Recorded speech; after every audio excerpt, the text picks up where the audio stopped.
Okay, I'm going to go ahead and call our October 26th work session agenda to order. If we could have our roll call, please. Yes. Edwards. Here. Lee. Here. Cottle. Here. Tessanello. Present. Great. Okay. We're going to switch things up around here. It looks like Sergio is not here yet, correct, Brian? Okay. Okay. That's correct, See Mr. what Mayor. other items we could be able to knock out that can go pretty quickly here.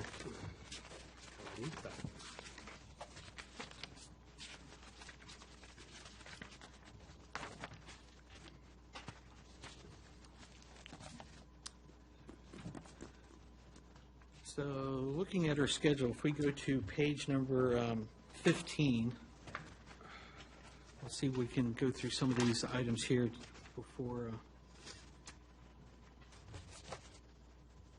we have our public hearing, special use permit. Prashant, do you want to just speak on that matter? We're kind of doing things backwards here, sort of. Thank you, Mr. Mayor, council members. This is a request for an in-home occupation. The commission has recommended approval. It is otherwise subject to performance standards in the zoning ordinance. We were just holding a public meeting for the requirement of the zoning ordinance, and we've included draft motions for your approval. You see the motion from the commission that was moved. They've already recommended approval, and you would choose from the draft motion items on page 1 of the memorandum, if you chose to support the application.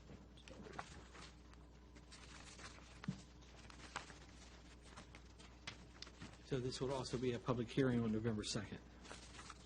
I'm sorry, I thought that was understood. Yes, there's a Right. public hearing for this item, so. Right. But we did not, the commission had some questions about delivery times. There was a follow-up email from the applicant. The ordinance otherwise restricts during business hours, but there's concerns about deliveries, what types of deliveries, what types of pickups. There wouldn't be any mass deliveries of cupcake materials. It's things that she buys in the local economy and uses at the house for the bakery. So my understanding, the baking is all done in the home then? Correct. Okay. And there's no adjustments, no changes made to her house. It's just regular And then I rate. think this was something that people liked her cooking, and she's turning it into a small business operation. So we have actually several of these in town. And the fact that it's not been brought to anyone's attention is a good thing. That means they've been good neighbors. Yeah, she's very quiet. She's in my neighborhood. I have a So question she, here, Marshall, on page 16, Mad Ox Studios. Oh, yeah. Yeah, Is that a typo? that's where we were just discussing it. Where is that? I don't see it. It's on page 1, right by Planning Commission, point number 1. The first paragraph, the end of that sentence, it That was says, an inadvertent typo. That was plagiarism from another application. So- But the more pressing motion is the town council one, then we'll know. Okay. We'll go back and verify that the correct one's in the commission, but I think this is the one that we approved for Josh. Isn't that what his Yeah, home? Okay. see a lot of nodding of heads, yes. All right, apologize for that. that's right. All right, any other questions regarding that? Hope she does well, and she can rent some of our space. There you go. So we'll consider that for a consent agenda? Or, excuse me, well, we have a public hearing, so no, so we need to vote on that. Apologize. And I would ask the council to take action that night in your regular agenda. Right, okay. All right, great. Okay, thank you. Thank you. Thank you, sir. All right. Rolling right along.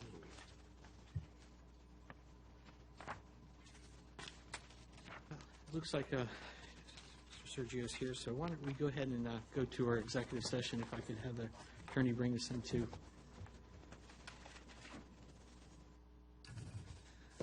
I move that council convene in closed session to discuss the following as permitted by Virginia Code 2.2-3711A5, a discussion concerning a prospective business or industry or the expansion of an existing business or industry in the town where no previous announcement has been made of the business or industry's interest in locating or expanding its facility in the community. Second. So moved? Second. Well, we need a so moved. Oh, so moved. Okay, there you go. Sorry. Oh, there you go, second. Any discussion? Would we be able to speak to not only one, but two businesses regarding this? The same, you had business, but, As long as no previous announcement has been made of other Correct. business. right, okay, Okay. great, okay, good. Just for clarification.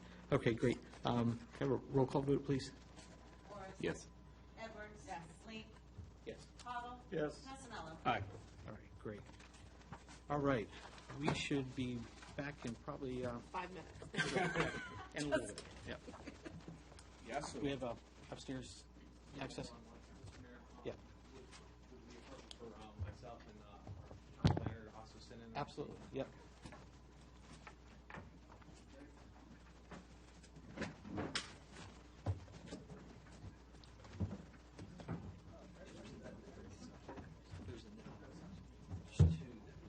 Okay, sorry. I should have said. No, no, it's okay. It kind of just came up.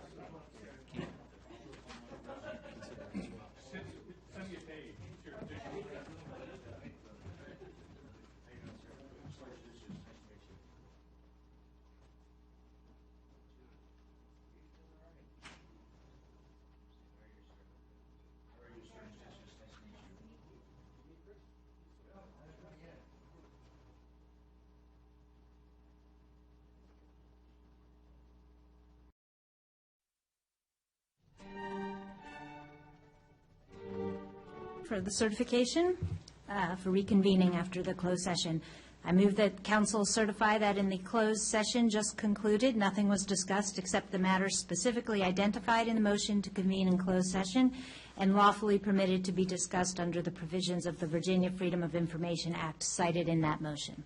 So moved. Second. Okay.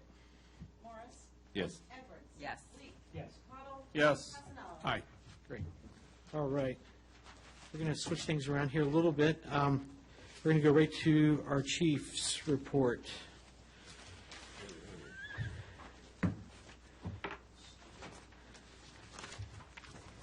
As we all got a chance to look, what a nice presentation there.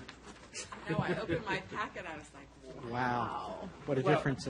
And Vice Mayor Aiken is not here. I did that at his suggestion. The trend lines?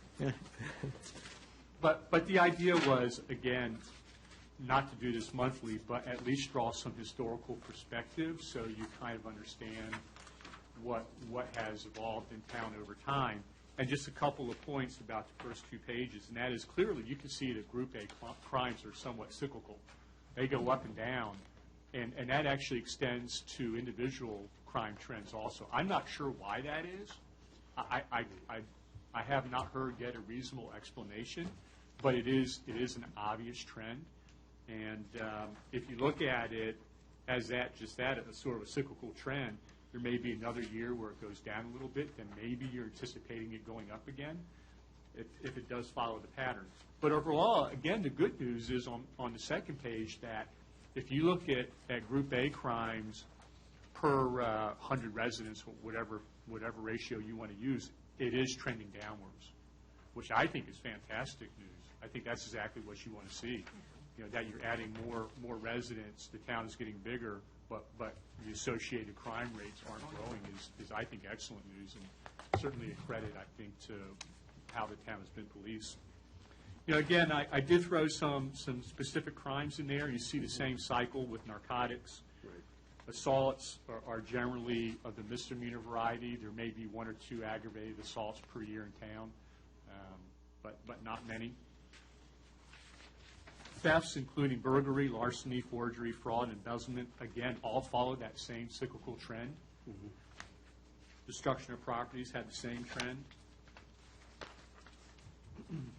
Maybe the one, going back to larcenies, that may be the one variation where it goes up when it should be going down, and a little bit of vice versa.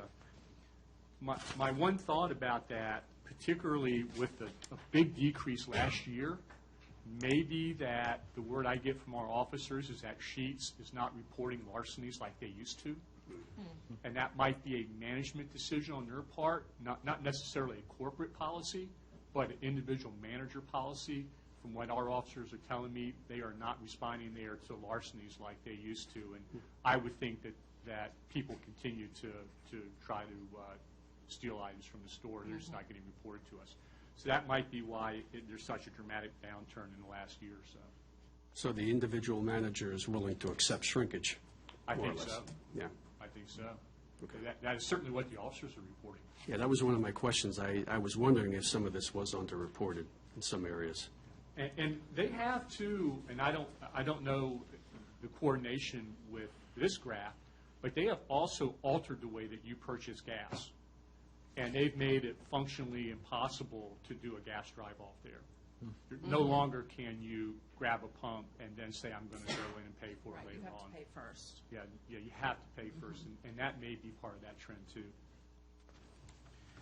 I did look at our crash data, and by the way, when these lots of data come from very different places, and for our Group A crimes, that is reported to the Virginia State Police, who put out a Crime of Virginia report annually.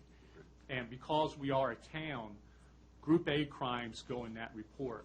Group B crimes do not. And there's a little bit less data reporting on the part of towns. And so we have to go into our record system to dig some of that out. And that is a little bit difficult. It's an archaic system that's no longer supported by the vendor. And within 24 months, we're probably going to have to look at replacing it anyway. And when we do, 2 points about that.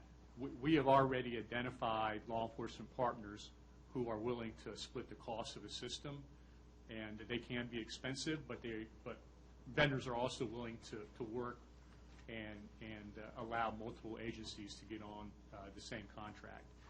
And then number two is that again, the system is just simply not robust, and you would expect that a new system would be a bit more robust. I think that's what we would ask for, so we can understand a little more granularly what's going on in town. Can I ask, so what you're saying is this is a system that needs to be engineered and developed rather than an off-the-shelf? No, they'll be fine off-the-shelf systems. Okay. And when we look at a replacement product, we will just have to keep in mind that we want to be able to draw data out of it easily. And again, be able to have a better understanding of what is going on in town at perhaps a more granular level. And those systems are available. Our crash data comes from a mixture of a state reporting system called TREDS and our very own system. And again, I got to be honest, I'm fascinated by the fact that crashes are going down. I'm not sure why that is. 2015, I annualized that based on crashes to date, but clearly the trending is downwards. Why that is, I'm not sure, but certainly it is something that's comforting. Some of it could be that this road is closed. It might be. Yeah. It could be. And I guess time will tell on that. Or more patrols. More patrols do help with. Yes. To decrease the. Yeah. But it was interesting, too, to be able to look at where the crashes are occurring. And the two big ones are Washington Street and obviously Route 15. And sheer volume, clearly Route 15 is a bigger problem. If we looked at it in terms of 10,000 vehicle trips, actually you would probably say Washington Street's the more dangerous street. It's having more crashes per 10,000 vehicle trips, I'm sure. We haven't gotten the traffic data yet, but I'm almost certain that would be the case. Just to be clear, Chief, now we're talking just within the town limits, Yes. or this doesn't include outside limits? Correct. Okay. And on the crash reports, it is very specific in terms of identifying whether or not it's within the town or outside the town in actual Prince William. You know, we know when people say Haymarket in terms of postal addresses, that's a big area. This is the 320 acres of town. I did look at enforcement too, and you can see the trends in overall summons. There was a lot of traffic enforcement going through 2013, and then there was a change in leadership and a de-emphasis on some of the traffic enforcement that was occurring. And today, we're projecting that by the end of fiscal year FY16, it's probably going to be about 660 summons issued. That, again, is annualized.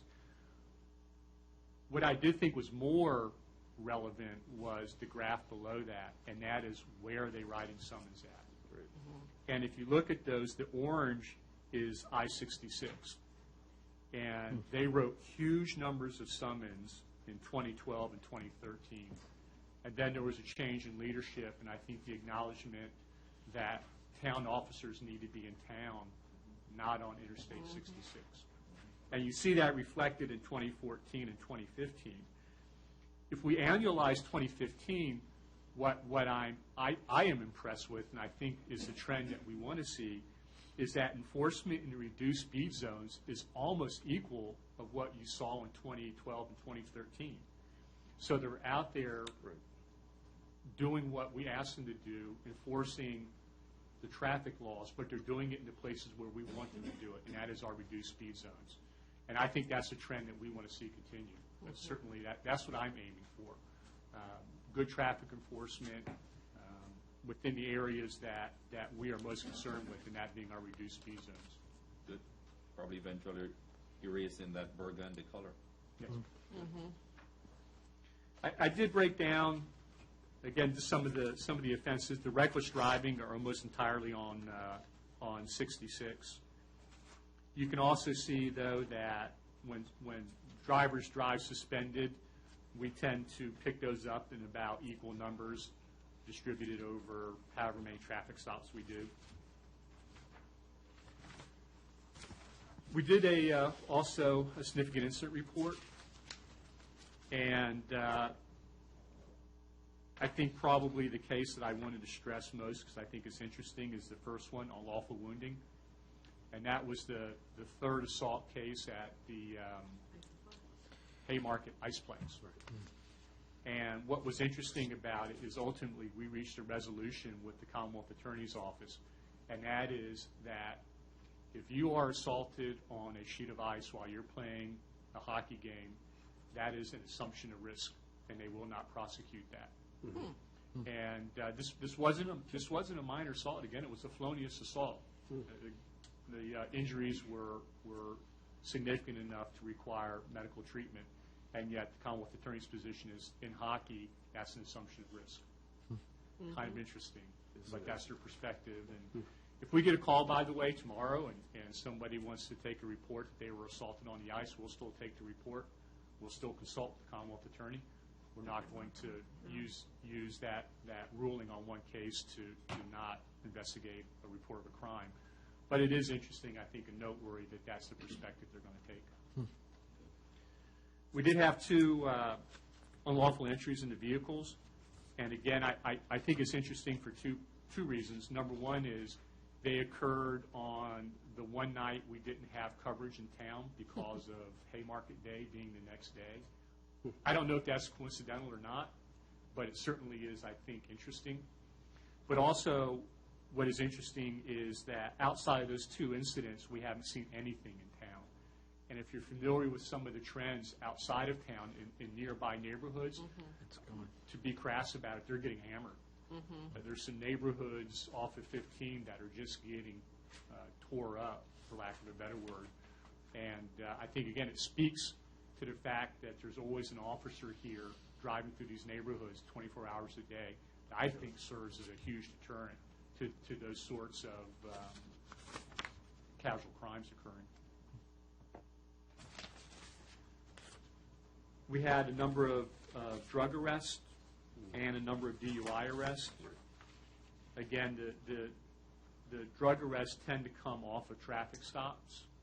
And these guys, particularly at night, are conducting criminal patrol stops as they work the night shift. And whether somebody is speeding or they run a red light or they're showing indications of intoxication, you want your officers to be asking those follow-up questions and looking and trying to determine whether or not there's additional criminal activity. And I think the number of drug cases probably speak to the fact that they are doing that. I did have a couple of final items, and these really, I think, were in part from the feedback that we had last month. And as two budget items that I want to watch carefully. The first, again, is overtime, and our actuals are at about $5,000 of $12,000 total. That's 42% of the budget. And my concern is that we're just entering holiday season. And as we know, 8 hours per holiday per officer, and that comes out of the overtime budget. So by this time in January, we are going to be fairly deep into that $12,000. Well, plus bad weather, too, Yes. the winter season. Hopefully, the county won't close, and hopefully we'll be okay there. But there are, I think, some ways that we can at least better monitor it. I'm going to redesign our timesheets just a little bit so we can get a better explanation of what overtime is being accrued. And we have that discretionary overtime, but I want them to categorize it a little more succinctly so that we can understand it. And again, if it truly is discretionary and we can control it, then we'll find ways to control it. It might be that much of it, like staying out late for a report, there's nothing you can do about it. Right. And if that's the case, then quite honestly, in future fiscal years, we need a budget for that. But we need to understand it first, and so we'll go about doing that. Chief, before you move on, a question. Do you presently approve all overtime? No. And that is something that I need to look at. And I think that's part of again, understanding that segment of overtime is discretionary versus that which is going to occur at 2 o'clock in the morning because the guy's got his late DUI case. The discretionary overtime I've seen so far involves either training or court. And court may seem like, well, how's that discretionary? But we can modify schedules to some degree to help accommodate for the fact that when officers are off duty, they're attending court, and we're doing some of that. And that is particularly the sort of overtime generation that I would want to approve. So as it is right now, this 42.9% of the actual versus the budgeted, all of this, basically the officers are the ones who initiated the overtime. Yes. Okay, Outside of holiday pay. right. Thank you. Also, uniforms and police supplies, we're at 50%, but honestly, I think that's mostly with me coming on. There were some items that I had to buy that I'm not going to fit into excuse uniforms, in other words. But I don't anticipate that being an issue. I am happy to announce that we are back to getting Department of Motor Vehicles 402 grants. And we had not done that for, if my understanding, for several years. And they wanted to see some stability at the position of chief. And so their representative came to the office several weeks ago, and we had a great conversation. We talked a little bit about what they needed from us, and they wanted to walk away with some confidence that we were going to manage the grants appropriately. And they were happy. And as you can see, we have a little over $4,000 for speed enforcement and $3,000 for alcohol enforcement. Will this go, the speed enforcement, will that go towards the signs that we're looking at implementing? No, it is 100% for salaries. Okay. For the officers, too. And it is a 50% matching grant, but we match it through vehicle fuel, vehicle maintenance. Okay. Speaking of vehicles, Yeah. and I mention this only because it is a issue that has occurred over the last several weeks, and that is the amount of money that we are spending to repair our cruisers. And you can see it's a little over $3,000 in just over a week's worth of time. Our newest Charger, a 2011, is now sitting over at Piedmont, and is going to have his engine opened up tomorrow because it is in that bad a shape. How does that happen? And I say that for obvious reasons in terms of the impact it's going to have on the budget, but two other thoughts that we can look at as we move forward. In the near term, I think it is well worth our while to look at an extended warranty on these vehicles. Not necessarily the older ones, but certainly the couple of newer ones.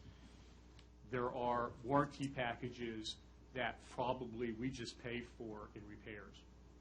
I think the return on investment, if we find a product that is good, that suits our needs, I think there's return on investment with the first breakdown. And I want to be able to look at that and maybe make some recommendations within about a month or so, see if we can find something that works for us. And the other issue, and I know we talked about this in the Public Safety Subcommittee, is as we look forward in replacing cars, instead of looking at performance, instead of looking at how nice a car it is, we need to start looking at what the frequency repair rate is on that platform. And instead of worrying too much about the motor and the engine in terms of horsepower, let's find a police package that is reliable. And I think they're out there. Certainly the Chargers haven't been reliable. Did you say a Ford Focus? I just am rolling my eyes because this discussion has been had before. So anyway. We'll move in that direction. Okay. Good. And actually, I think the next car to arrive, which is the Ford Utility, is probably going to be a very reliable platform. Certainly the agencies I've talked to who've had them for several years have been impressed with them. And that might be the option. But again, it's the criteria that I think we need to use when picking a car. Mm-hmm. You're not Because doing high speed. We can't sustain these repair rates. No. It's not good. Two other points. I do want to clarify 599 funding. We had talked about that last meeting. And because Prince William is an eligible county for 599 funding, then by code, we are only granted funds based on our percentage of population vis-a-vis Prince William as a whole. So beyond the fact that ultimately whatever crime we have in town contributes to their adjusted crime index, we don't have a lot of say in what we're going to get from 599 funding because it's going to be based on Prince William's population and our population. So how that changes in time, I guess whoever grows faster. Do we grow faster or does Prince William grow faster? Probably they grow faster. Mm-hmm. So we might actually see a decrease in 599 funding, depending on, again, those rates. The last thing, just a little bit of an update, and as we go on, I want to increase what we report here as community relations. And I'm actually excited by the fact that one of our officers has been invited to join Prince William County's Explorer program. Officer Jeff Shaver is a longtime proponent of the program. He's had a wealth of experience in it, particularly when he was with Fairfax. And for the town to have that exposure to the program and then be able to use those explorers in town is, I think, a tremendous value to the town and gives the police department and the town in general exposure that I don't think we would have gotten before. And I think that's one more great way to again, develop some more community ties in the town and county.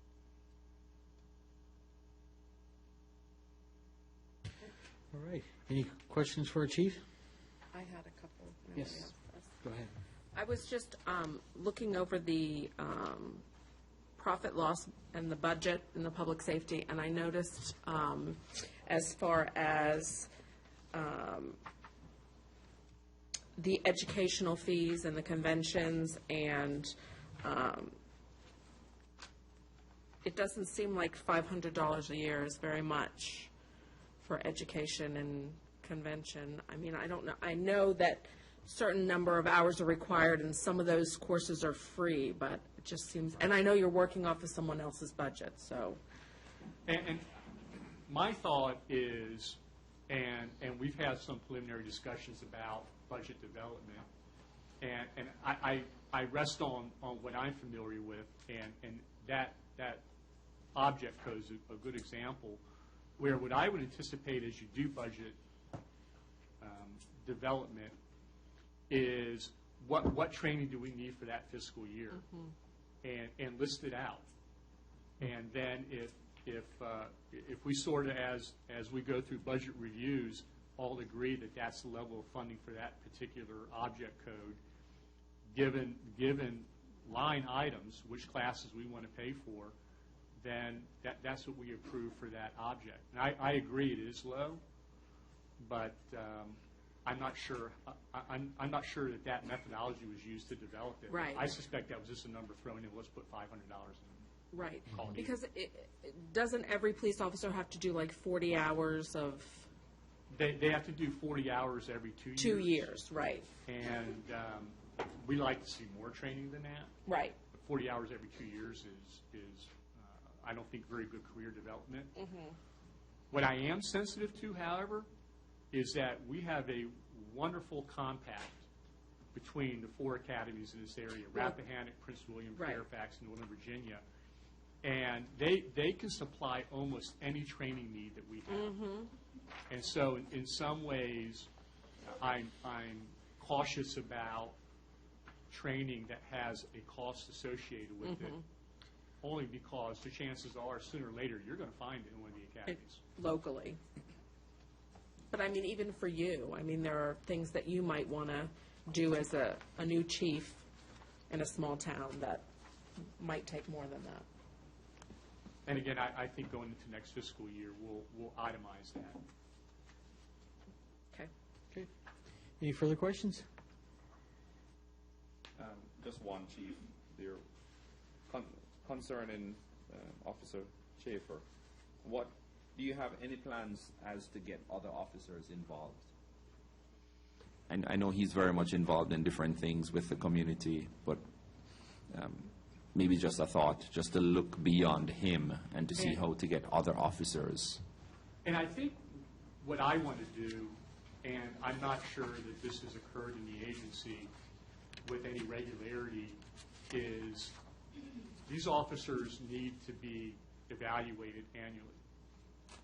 As I look through personnel files, annual reviews are spotty at best. And part of that, though, is that we need to sit down and allow me to explain my expectations of each one individually. And I do like the fact that of the evaluation form I found, there was a category to insert several annual goals. And if I were to attack that issue in one way, I think that would be a great first step. And one of those goals can be, how are you going to become more involved in the community that you police? What initiative do you want to tackle in this evaluation period?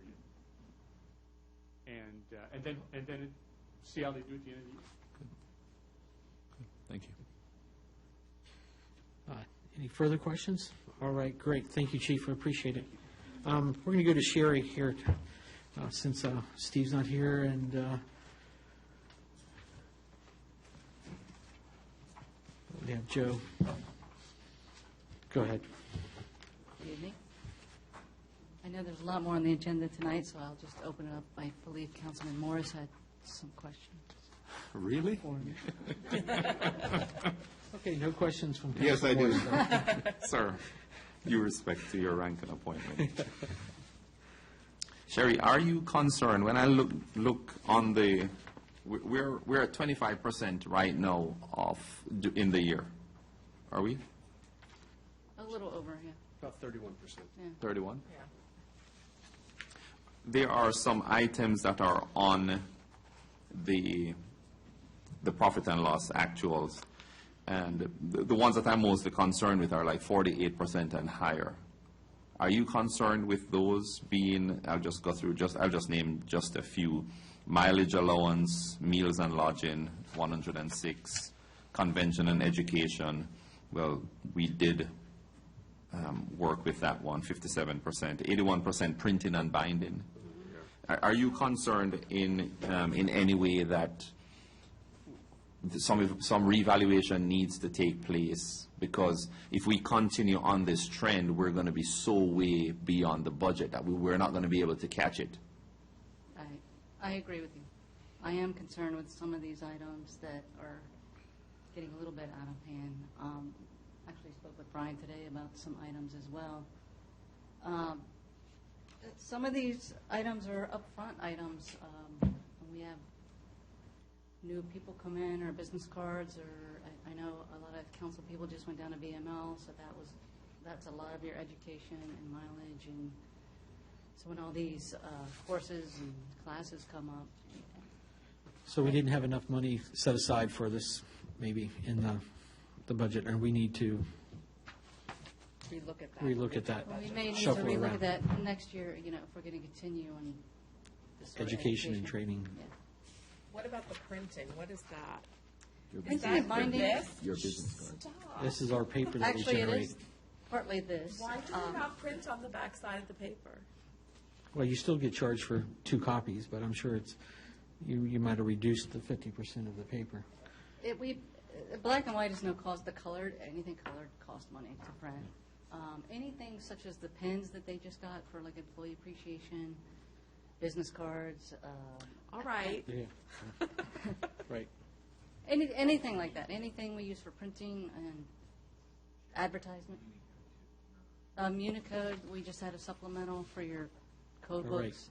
That Yeah. was over $3,000 in itself. That goes under printing. And I'm sure you probably have thought of this already. If and these are done. This printing is done in-house. Correct. Yes, Well, Yes. it's done in-house. Oh, the well, yes, Unicode? No. yeah, I was gonna No, say yes and Unicode no. does it and sends us the supplementals. But all of these printing that we have, everything is done in-house. All this printing we do in-house, including like the newsletter and everything like that. Well, one of the things I want to draw out from this at 25% or 31% is how can we be better at next year's budget? Just for you to be able to start making notes to adjust this now, so that next year's budget, we're not in this case, we're 3 months, 4 months down the road and we are readjusting it. So it's you and us just working and seeing how best we can get the actuals very close as possible to the budgeted. So, and I understand your chairman is on it, so. Okay. Any other questions for Sherry? Yeah, actually, I have a couple. We didn't get a chance to meet this week to go over this, so we'll be meeting on Wednesday. But do you have any more concerns, as you had the last time, about the cash flow in general? It seems to me that we're pretty good shape overall in general. I'm feeling a little better about it, especially since, as I wrote, the real estate tax bills have gone out, and those are due by December 5th. So for the majority, ever since I've been there, we've had like a 98% turnaround. I mean, our collection rate is pretty excellent. So I foresee that out of the 290,000, to get 98% of that on time. So that does help with the cash flow. Along with everything else, we continue to get monthly utilities, communications tax, cigarette tax, meals tax. The audit report, I saw today Yes. that you sent out a draft. Yes, I just got the draft today. I forwarded it to Finance Committee. It's just a draft. Right. They're not ready to release it yet. But if anyone else wants to see the draft, I can certainly forward it on. Right. Any comments you want to make about that? Or you I'm just still wanna reading wait? it. It's rather lengthy. The staff is looking over it. Okay, and then the issue related to the meals tax. I know there were some emails going around about potentially having to go to council to do the refund. Do you know what the status of that is? I can defer to legal, but it was my understanding that Martin wanted me to present it to council. I didn't know necessarily that council needed to approve this amount. They do. But I was bringing it to your attention, how much that costs. Okay, so is that something we think we need to do for the next meeting? Yeah, I was going to say, maybe we can have a draft motion to take care of that for next Monday's. Good, no, that's good, thank you. Thank you, Mr. Mayor. Mr. Mayor, have one more. Sure. Sherry, you've been in this position for 6 1 year. Just 1 year. Do you have the necessary resources at your fingertips in carrying out your duties? Or in the case, maybe are there any courses that you think could help you if you went on those courses to be a better? Well, yeah, as you see in my report, I am going to one in 2 weeks down in Newport News. I've been wanting to go to this one last year, but the funds kind of ran out, so I planned it for this fiscal year, the roles and responsibilities of the treasurer. Okay. All right. Thank you. All right. No further questions for Denise, or excuse me, for Sherry? All right. I think you want to stick around for the presentation, right? Yeah, okay, and we'll have, I think Holly here is for that as well. So I'd like to go right now to our presentation then for the hair over.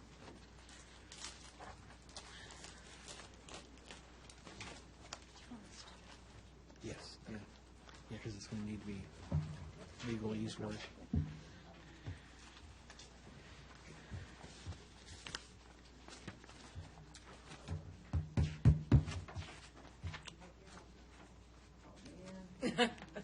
Yeah.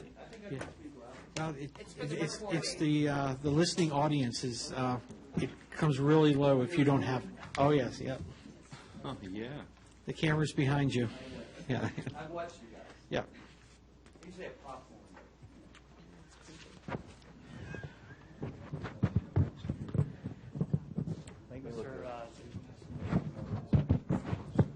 Can you hear me on this? Is it on? What's on and off? It's on.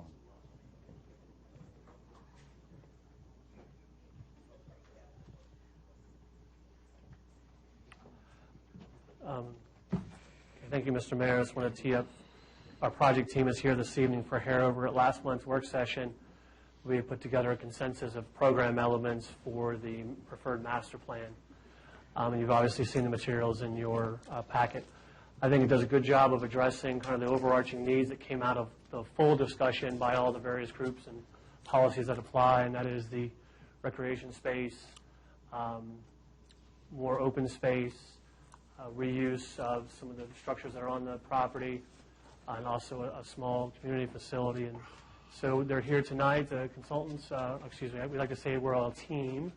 Barry and Linda are here to come and present you the preferred master plan and answer your questions. So without further ado, thanks, Barry. Thanks for having us. Can you hear me? Really good. Okay. Yeah.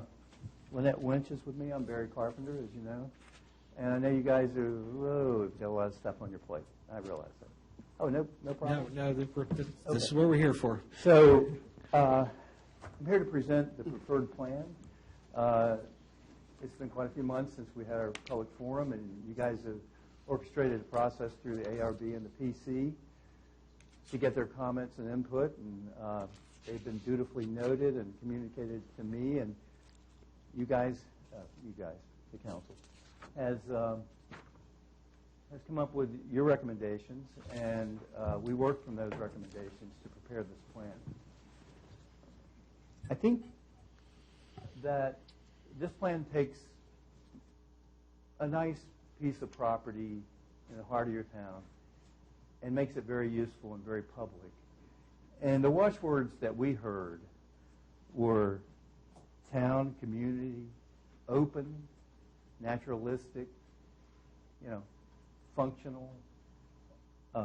And so the theme, in our three alternative sketch plans, we would have a theme for each one of them. And over the course of the three options, they went from more of a town, softer recreational park to a more assertive, recreation-oriented parks with buildings and structures. And it was the consensus to come back to the town park toward the more local use with trails, open space. And, the key thing is you have some great open space on this property. It has a beautiful terrain about it. It is, in fact, does have the highest point in the town here on the hilltop. And so we try to put a master plan together for you that takes all of the history that you've given us and helped us with our analysis. We've looked at the context of the site. We've looked at how you access the site. We've looked at the topography, basically the existing trees. And we decided to go back and take your guidance on how to access it, what level of development you want, and begin to lay a park plan on here that evokes those concepts. So I'm going to kind of walk through. You've got in your packet a preferred program summary, preferred plan program summary. So I'm going to try to hit the highlights of that. I may or may not hit every exact detail of it. But conceptually, this is a town and community park. It has a very strong open space thing. So it doesn't have big buildings on it. It has outdoor activities, trails, natural landscape. We do have some key facilities in it, and that would be a picnic pavilion, a services building, playground, amphitheater, expansive green space, and lawns with a loop trail system that you can use to do measured events or just casual, very informal events. The access is, as it was in Alternative A, across from Coach Way. So I thought it was the high school coach, but it turns out that's just the street name is Coach Way. And it aligns with that because that's a safety issue. We wanted to, in listening to you, make the circulation clean, but also make it work with the land and make it park-like. So this is a very simple spine road that comes in. As you come in, you see the the services building, which may be the existing Lewis home, or it could alternatively be a new building.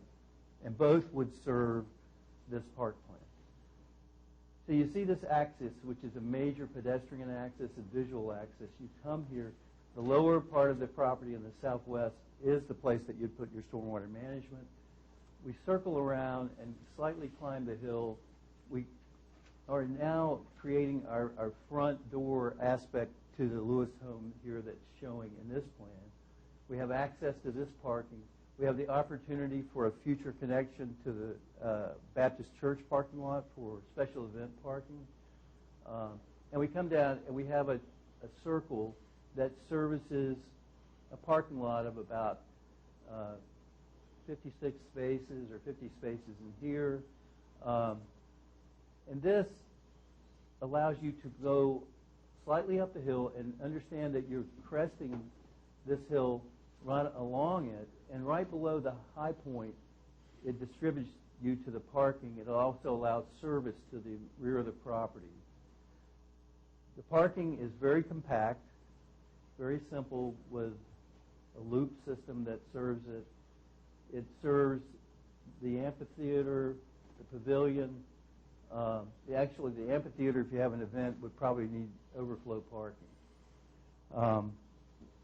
There was some concern that we didn't want a dead-end solution, but at the same time, you start to put too many access points in here. We start to conflict with Blight here, Blight Drive, and we have too many things going on. So what we've done is create a emergency access egress that might or might not be gated or bollarded, and that could be turf block. That would allow emergency vehicles to get in and out of here and circulate through the property in case there was some bottleneck in here. There are trails for the pedestrian system. They encircle the hilltop here, go down along the back of the property, and back up. And this is a fifth of a mile. This loop here is a third of a mile. So you have the capacity to do any number of things, a half mile, a third of a mile, fifth of a mile. It can be measured. You can have parkours on there. In fact, you can actually run team building, out of your service center and in the pavilion and do events. You could have parkours on it and recreational activities there.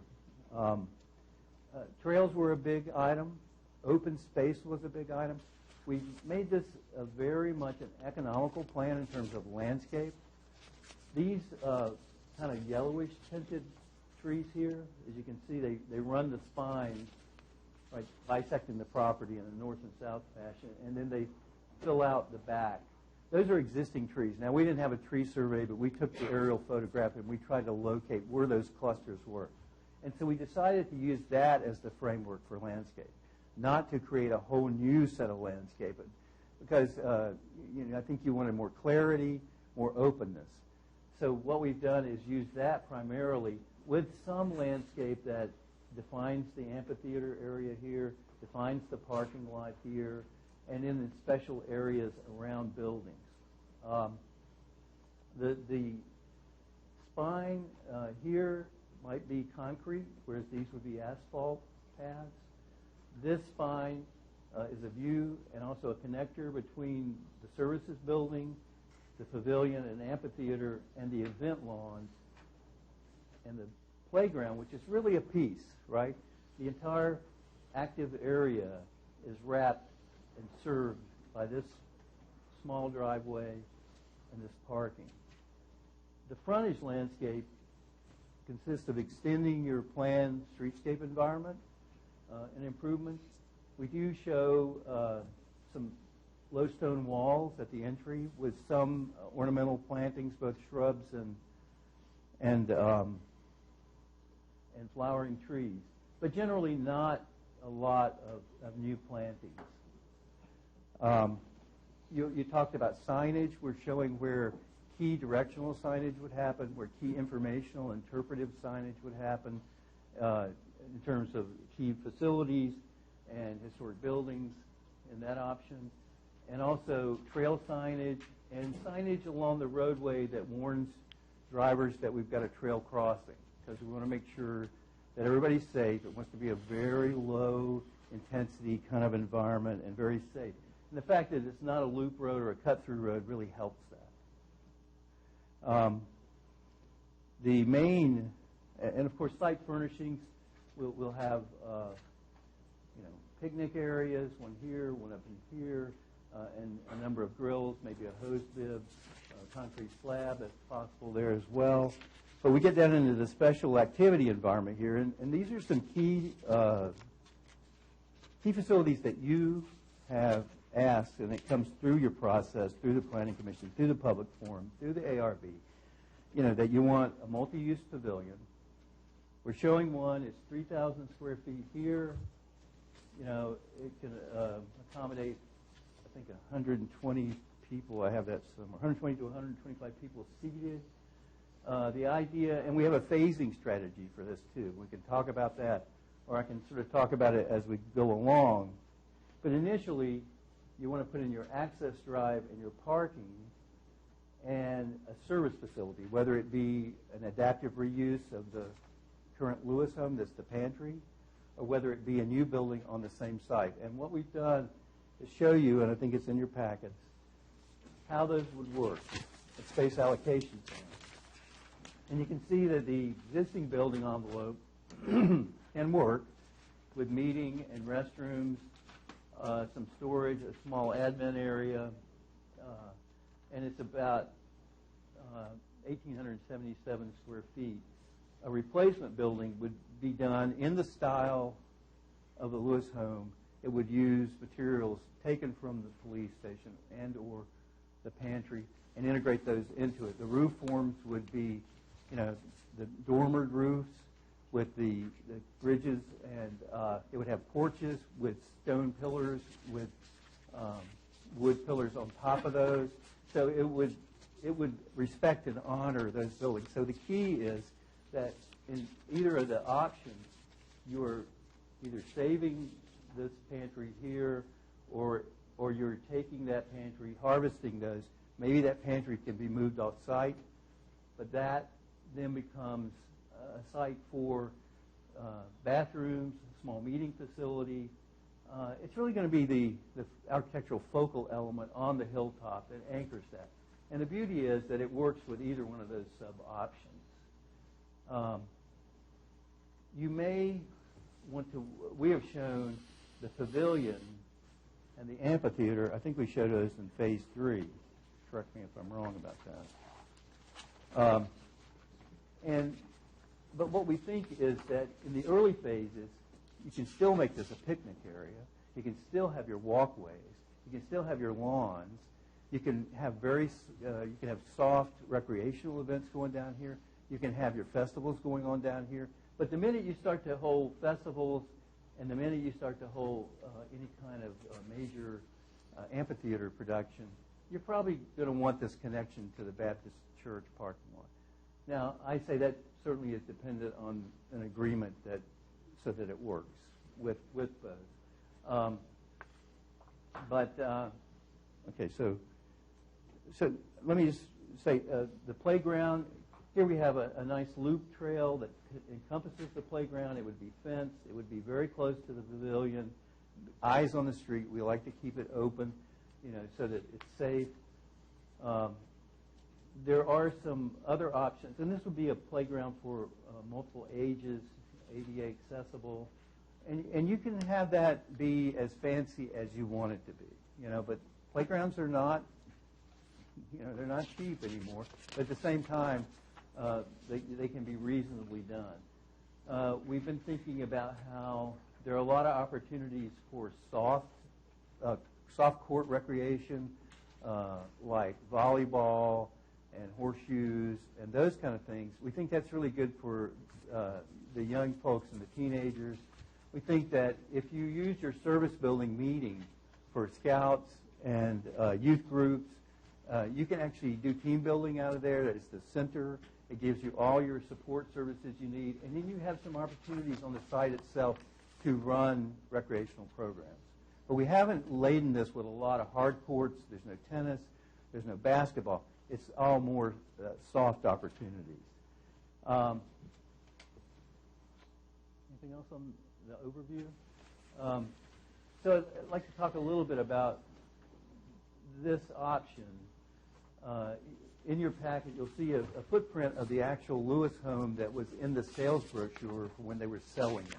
And the pantry actually has a very, very close relationship to that drawing, even though people customize these projects all the time. The differential in cost between saving this Lewis building and adapting it for use as your service center and meeting room and your kind of key architectural element, and the new building is about $60,000. The new building costs the package with the new building is about $60,000 more. I'm trying to think here.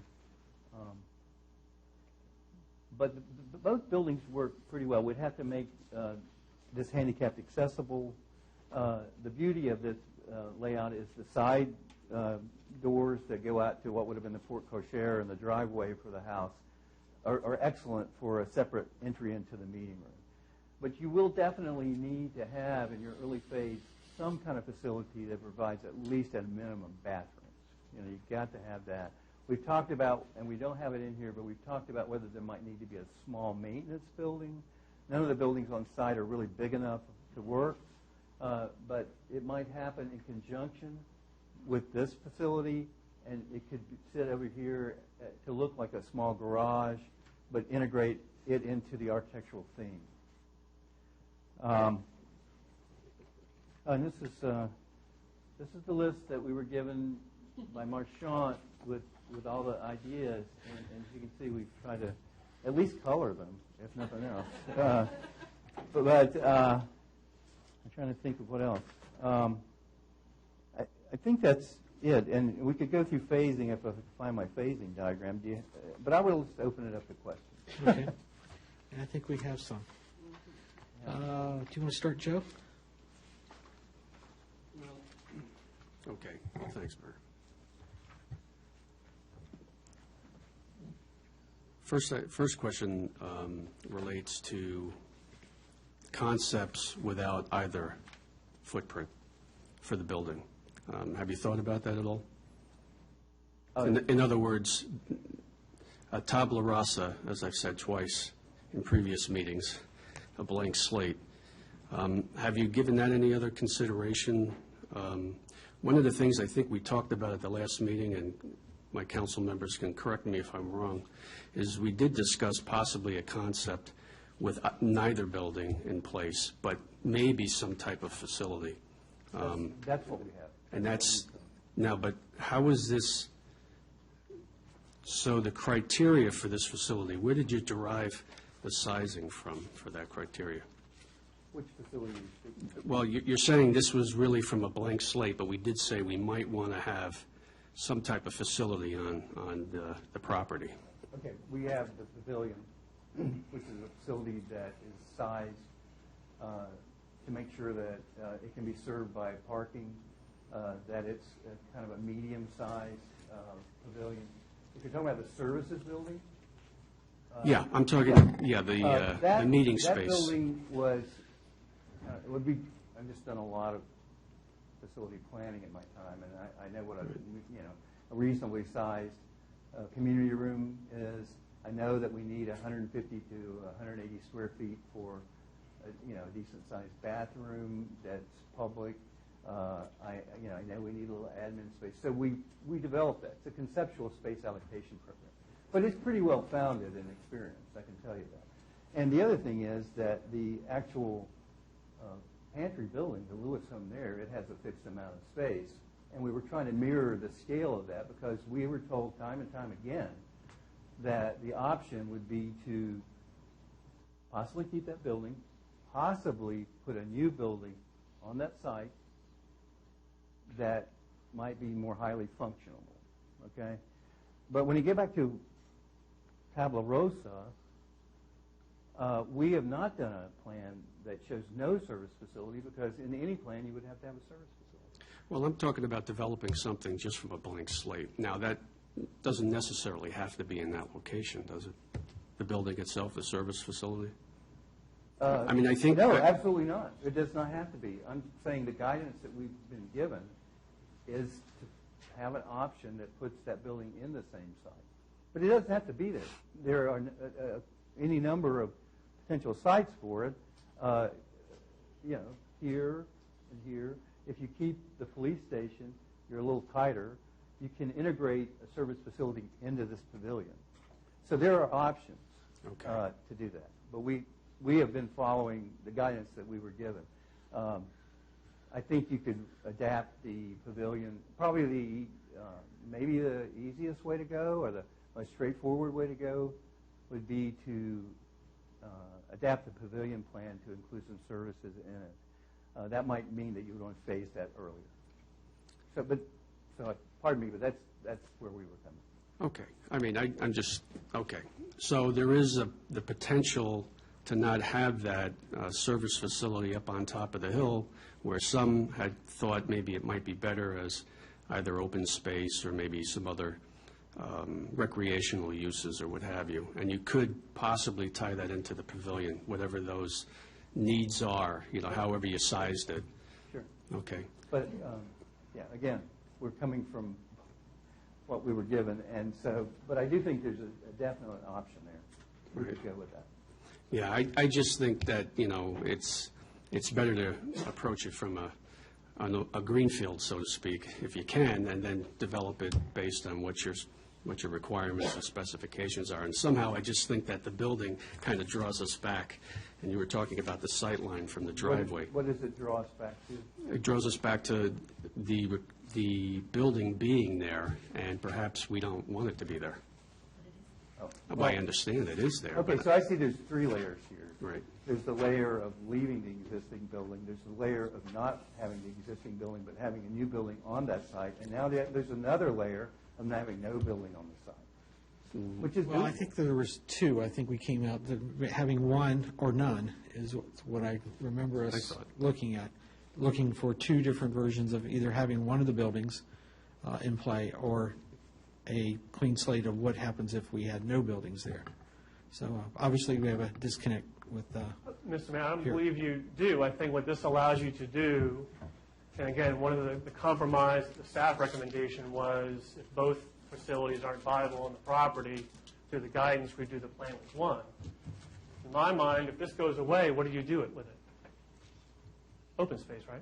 It's open space. So to me, this provides you a concept that appeals to several of the criteria or several of the elements that came out. To me, if this is a facility that ultimately doesn't get supported, either reuse of the house or facility at all, that simply becomes open space, and you take that out of your phasing. What allows you is the option. None of these elements here are written in stone. This is a concept plan. So in theory, maybe you would want a smaller parking lot. Maybe you would want a different style of playground. This is the framework with which to move forward. And ultimately, as you begin to use the site, it may not make sense to have all those elements on the Yeah, let me interject. Pardon me for presenting what may appear to be two options that doesn't include the other option, but I think I've always thought in my mind that this site works on three areas. It's the frontage, which can be really green, but it also has to have working things in it because it's the flattest part of the property. The hilltop, which we've all talked about, and then the backyard, which has neighbors, a lot of neighbors, and I think we have to respect that. And I think that's why in almost every plan that's pretty passive. And so I see no issue at all with having, in this master plan, I think all of this works fantastically with what you've asked for. I think this is an issue that can be dealt with in site planning and that is a pull-in, pull-out. But we would resize this to allow for that to happen for you. Okay. Would that work for you? Well, I mean, yeah, that's an option. I like But options. I think the plan itself, the concept, the core concept, works. You do need a service facility, but you can bring it down off the hill. We were just responding to the two alternatives. Right, understood. I do have more, but Sure, unless go somebody ahead. wants to jump on this issue. Yes, if I can just jump on this issue, I'm wondering if the solution for us in giving us better visual is to, as you have outlined in having the different stages, you had a 1 to 3 year proposal and then a 4 to 7 in different phases. This is us just starting, Yes. having some logic, but expecting you guys to jump on this and deal with it because it's your community, and you can move some stuff around. So we just want to show you that it can be phased. Do we have the à la carte pricing that, somewhere that, a matrix that can go over each line item here? Not tonight, but I'm just saying. Okay. Well, wait a minute. I mean, because I was going to ask a question about the cost estimate. And it seems to me that is an all-in cost, building everything all at once. I don't know if that was considering phasing. There is phasing in the cost, you should have known. In this budget? Packet page 8. It's titled Park Development Projects and Phasing, or Phases. Yeah, but I'm looking at 10, 11, and 12. I mean, I understand that you have it shown on page 8, phased, but how does that relate to between 8, 10, and 12? Because it seems to me that's all, based on doing it at the same time. You should have a breakdown that has phase 1, phase 2. No, we do. We have that on page 8. Okay, so also, right here is phase 1. I guess the point I'm trying to make is it It's phase 1. says option 1. Page, I'm sorry. Okay. Page 1 at the top of the page on the right, Got it, rightmost okay. column says phase 1. I see. Page 12 says phase 2 up top in small text. All right, I stand corrected. Thank you for that. Appreciate Can I that. finish my question, sir? So, Sure, go ahead. so let me ask, is this all in the same year of dollars? Okay. That is for, and we'll put this in our final report, that is for today's dollars, and that is all based on what it is today built. It is not for future building. Right. So it doesn't account for inflation? Correct. Okay. So that's where I'm coming from. It's kind of all of the same. Put that in, if you decide you think this is going to be a 5-year plan out, you can add inflation in. What we would do is midpoint of construction Right. for the phase, and that would have some kind of cost of living, or it would have a regional coefficient, and it would have the Right. increase based on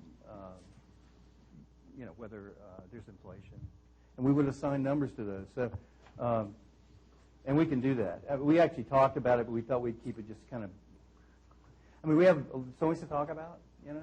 Right. But we can do that, and so it sounds like you want maybe a little project breakdown so that you can move things around. It's going to be a budgeting issue. Yeah. Over And, a number of budget also- cycles. Also, Yeah, so some, I just need to know what year we're looking at so that I can give you that That's a correction good of question. dollar amount. Yeah. That's the hard line, is if you think this is something you're going to do in 5 years, then it's an easy, the whole phasing. But if you're doing based on his projections, I can start in a 5-year and then move out. I just need to know what that is. And then, of course, understanding that if you decide to do the amphitheater in Phase 2 versus Phase 3, that would adjust as well. yeah, yeah. So we can, that will be in your report. If you can give us guidance on that, we will provide that for you. If you think this is good enough to start, and we would then add that layer of detail to this, we can do that as well. And there are things too, you know, for instance, like you mentioned, the playground, you know, we put in a nice conservative playground based on keeping with the Lewis style of construction. That doesn't mean that you couldn't put in that $160,000 playground equipment too. So there's things there that, based on what your community is seeking, then we would adjust as well. Okay. Councilman Pasanone, another one too is part of this line item allows you, one of the ideas was soliciting sponsors for each of these facilities. And so having kind of this general breakdown and give an estimate of those who may want to sponsor the pavilion or the playground. And then that would significantly drop some of the costs associated with those phases. Okay. Mr. Mayor, Chris, can I you- finish my question? Yes, go ahead, sir. Thank you, sir. I think one of the things that could help us in understanding the phase is the backup drawing. Because I like the way how the phase is set up, Phase 1, Phase 2, Phase 3.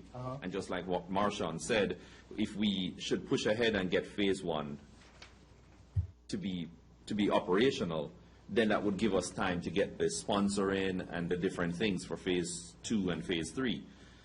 Yeah. But I think one of the issues that we may be having is seeing what Phase 1 looks like. If we could have a drawing that eliminates Phase 2 and Phase 3. So what we should be looking on here is the Lewis home that's there. It's repurposed for having restroom, because we would definitely need something like that in the first phase. Having the trails that's there, the sidewalk trails, the picnic area, informal picnic area at the park service. So have that as our first phase, and then you'd be able to shift in the next phase. And it's in that next phase, as you shift in, that Joe's comment comes in.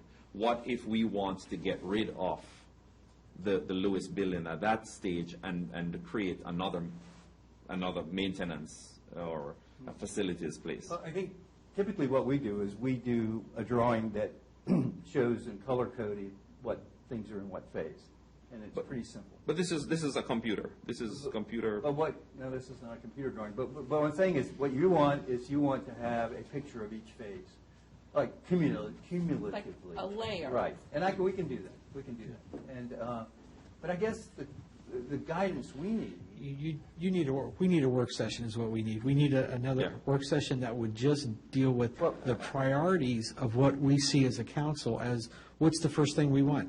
Do we want the entrance first? That's what I was going to say. Exactly. We need want that guidance. Yes, and I don't think we're going to be able to get it Yeah, tonight. but I think you have the components. I think now, even with the other option, I think you have those components. And I think you can manipulate these program elements and give us guidance. As soon as you do that, we can do the cost pictures, we can do the phase pictures. And then even within that, you have flexibility. Right. But we do need that guidance.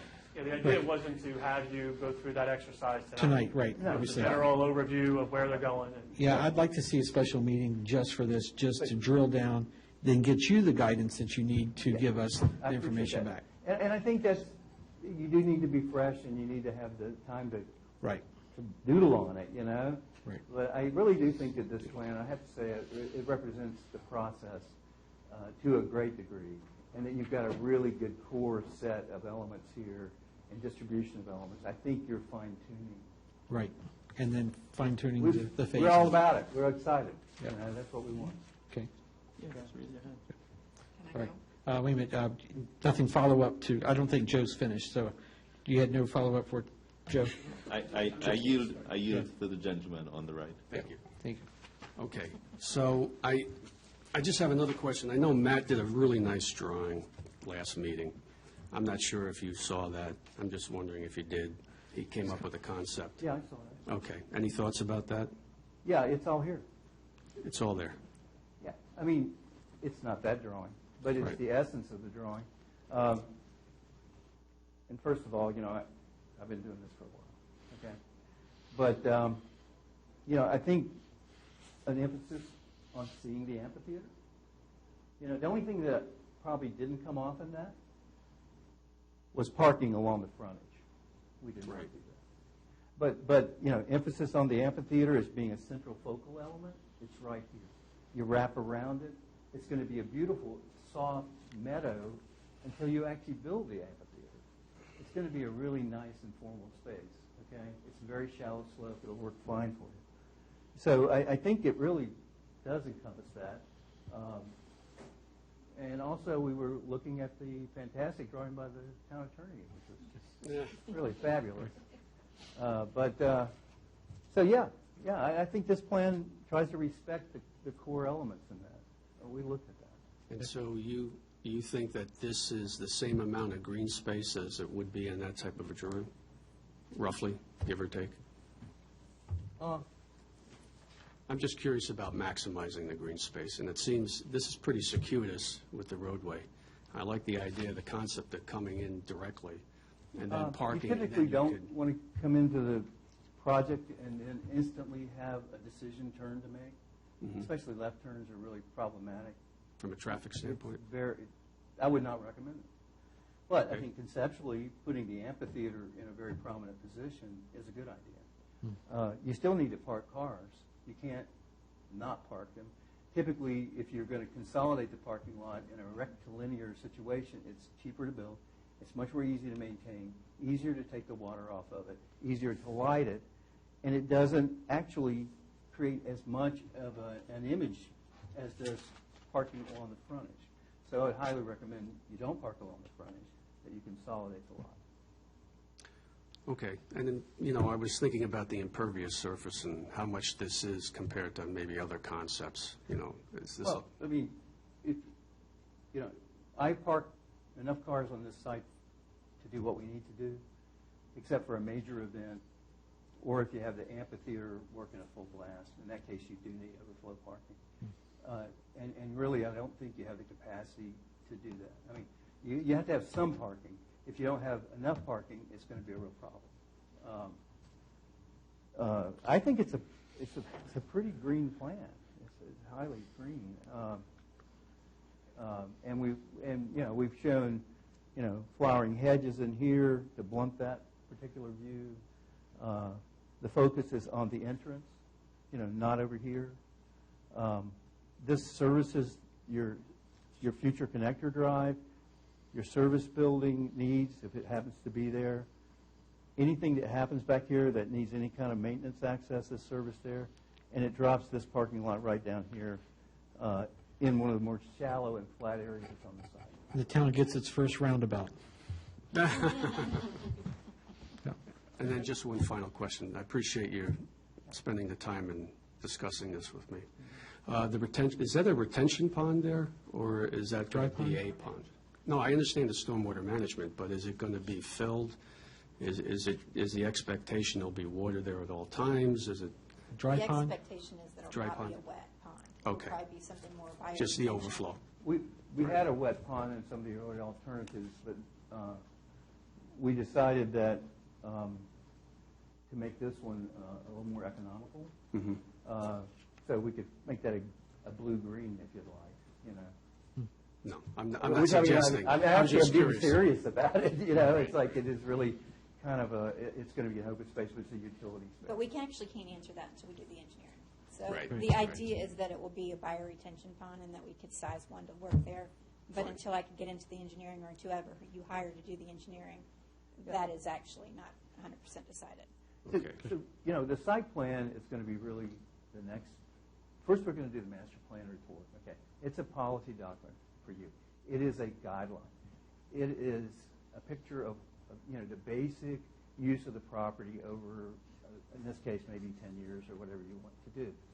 But it is design-based, it is rigorous in that it listens to the public and the folks around the table and works. I mean, you can build it, right? So it's not just a pretty picture, it's really a guide.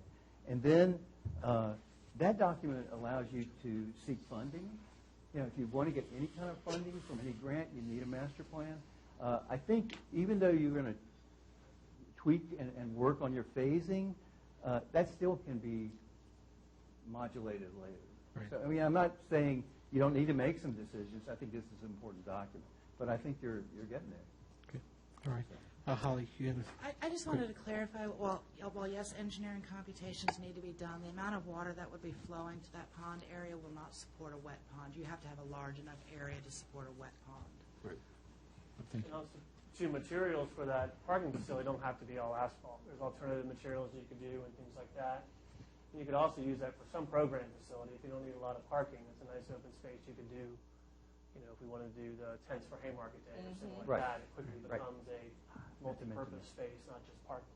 Yeah, I meant to mention that there are a lot of soft, I mean, I talk about soft recreation, but there's also soft buildings. I mean, you know, festival tents. If you wanted a wedding on the hilltop, we're not showing a building there right now. We're kind of saying maybe it's a low thing, it's a medallion that says this is a high point, geodetic, whatever. But you could put a beautiful pavilion up there and have a wedding or have a festival. And this whole area in here will be available for that. But once you start to do that, you just have to be able to make people happy with parking their cars. So there's a lot of multiple uses you can do even before you build a lot of the buildings. Okay. Okay, thank you. Joe, you done? I'm done. Matt?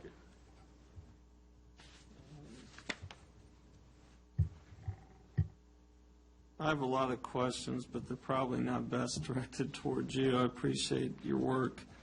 But getting back to the Lewis home, that always seems to be the bone of contention, if you will, in all these plans. The adaptive reuse versus the new home. Am I understanding correctly that if you build a brand-new Lewis home, if you will, it would only cost $60,000 more than, excuse me, than refurbishing the existing one?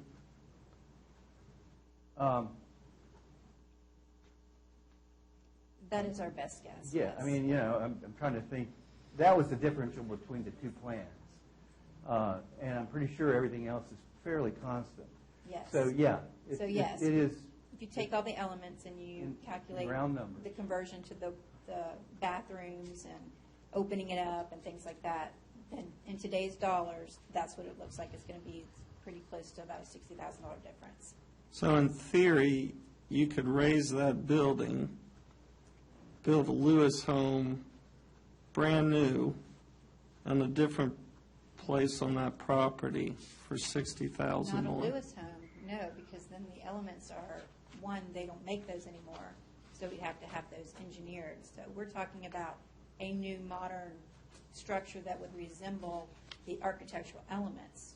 So harvesting those elements from the existing buildings. Correct. Not building a Lewis home because, one, we couldn't afford to have each one of those components re-engineered, basically.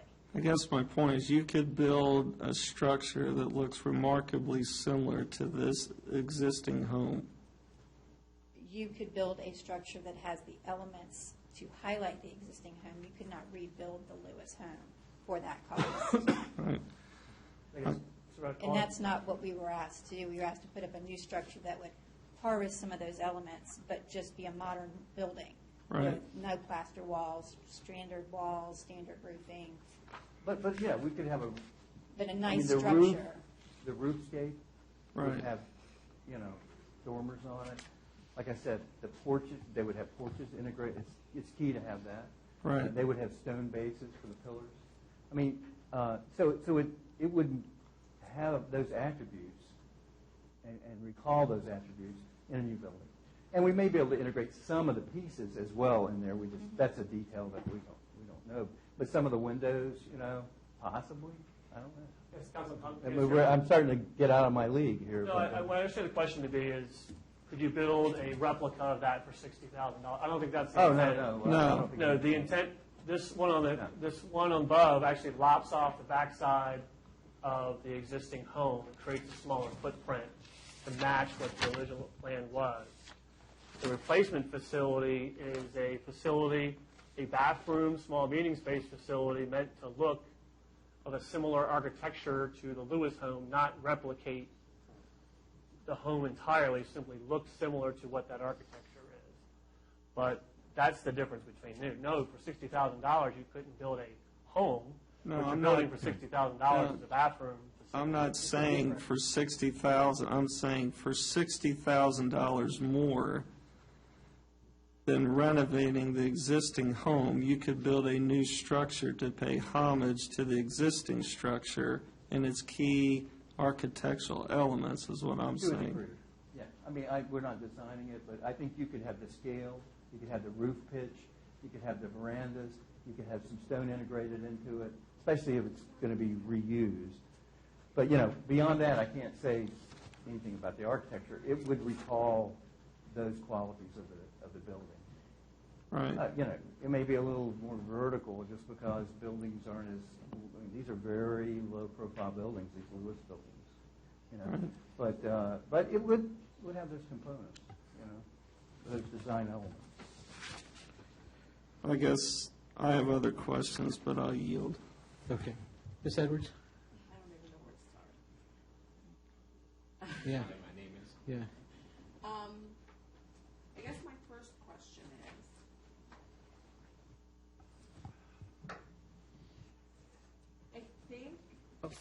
I think that we want to get people using the space as soon as possible. Am I right? Yeah, I think that would It be. wasn't that our intention.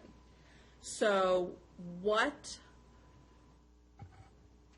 would the phasing look like if the service facility was not in the first phase? If it was just the drive, the parking, the trails, the green space? Do you see where I'm going with this? And that way people could start coming and using it. You cannot have a public facility without some sort of service. I mean, you wouldn't want folks to be in your park without having restrooms. You would not want that. I mean, you can make jokes about it, but it would not. It's not something you would want. You have to have some modicum of facility. You could use portable bathrooms.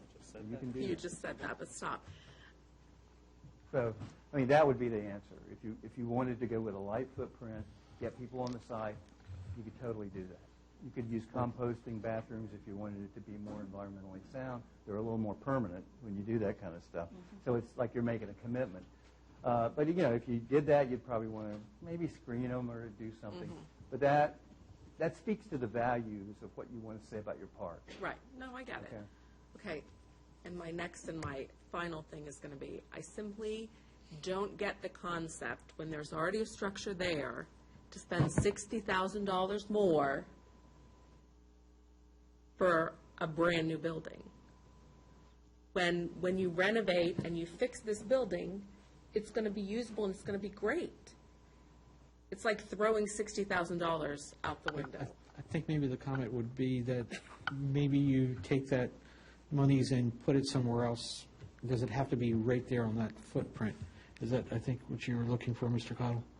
Yeah, If you, in other words, if you're going to be spending $350,000, $400,000 Correct. additional, then why be right there? Why can't it be over here? Or You could, in theory, move it around the Right. property. right? Why are we reinventing the wheel? Oh, you're talking about moving that. I Well, you're just don't get talking it. about I'm never kind going of to that get it. I'm option never over going to there. agree Yeah. with that Well, idea. Yeah. It just isn't going to Your happen. time We expired. need, we need your Oh. guidance. We need your guidance. Okay, so that was your last question, or do you? No, I'm just saying, I just don't Understand agree that. with all this knocking down. I'm never going to agree with it to spend more money just so something can be brand new. That is not a concept that should come from a historic town. Okay.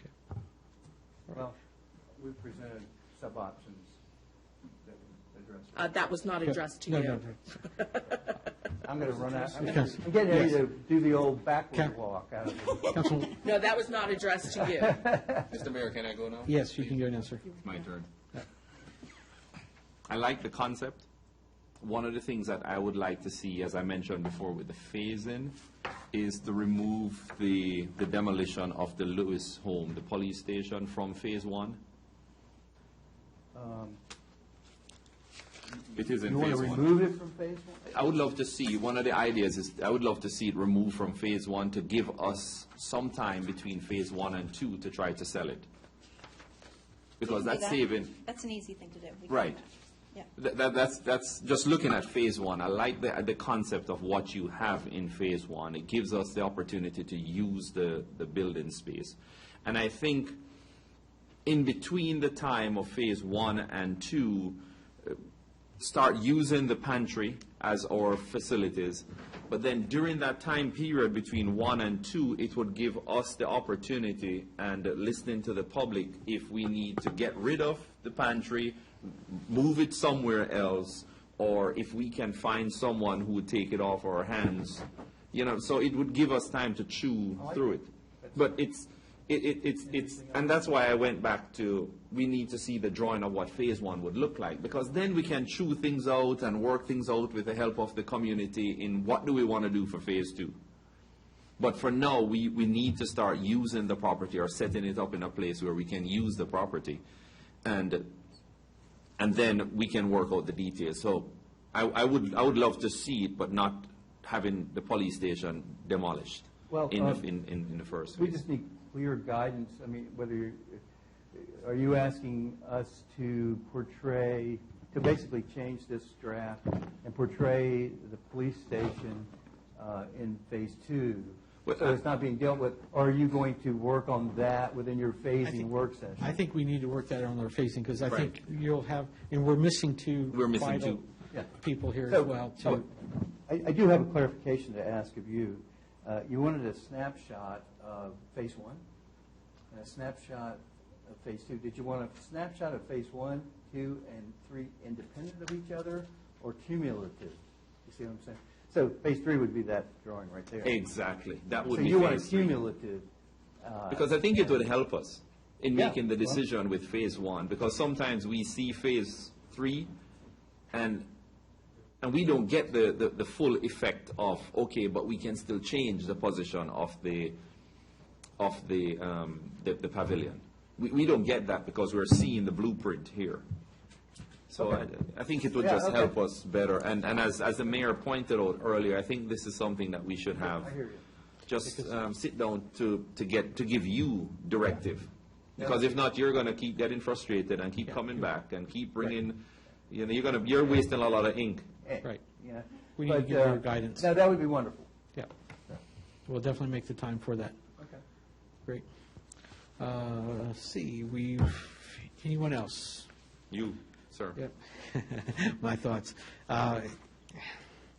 Yeah, the layered approach obviously would help conceptually look and see, and having the little dollar signs beside each one to be able to understand better than the matrix, understand what we can afford, you know, in each one of these things.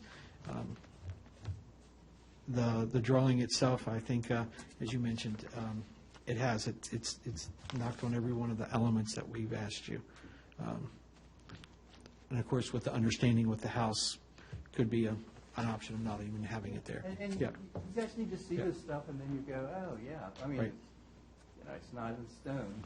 It's pretty close, but it's Right. not in stone. Right. So this is a good discussion, Yeah. excellent discussion.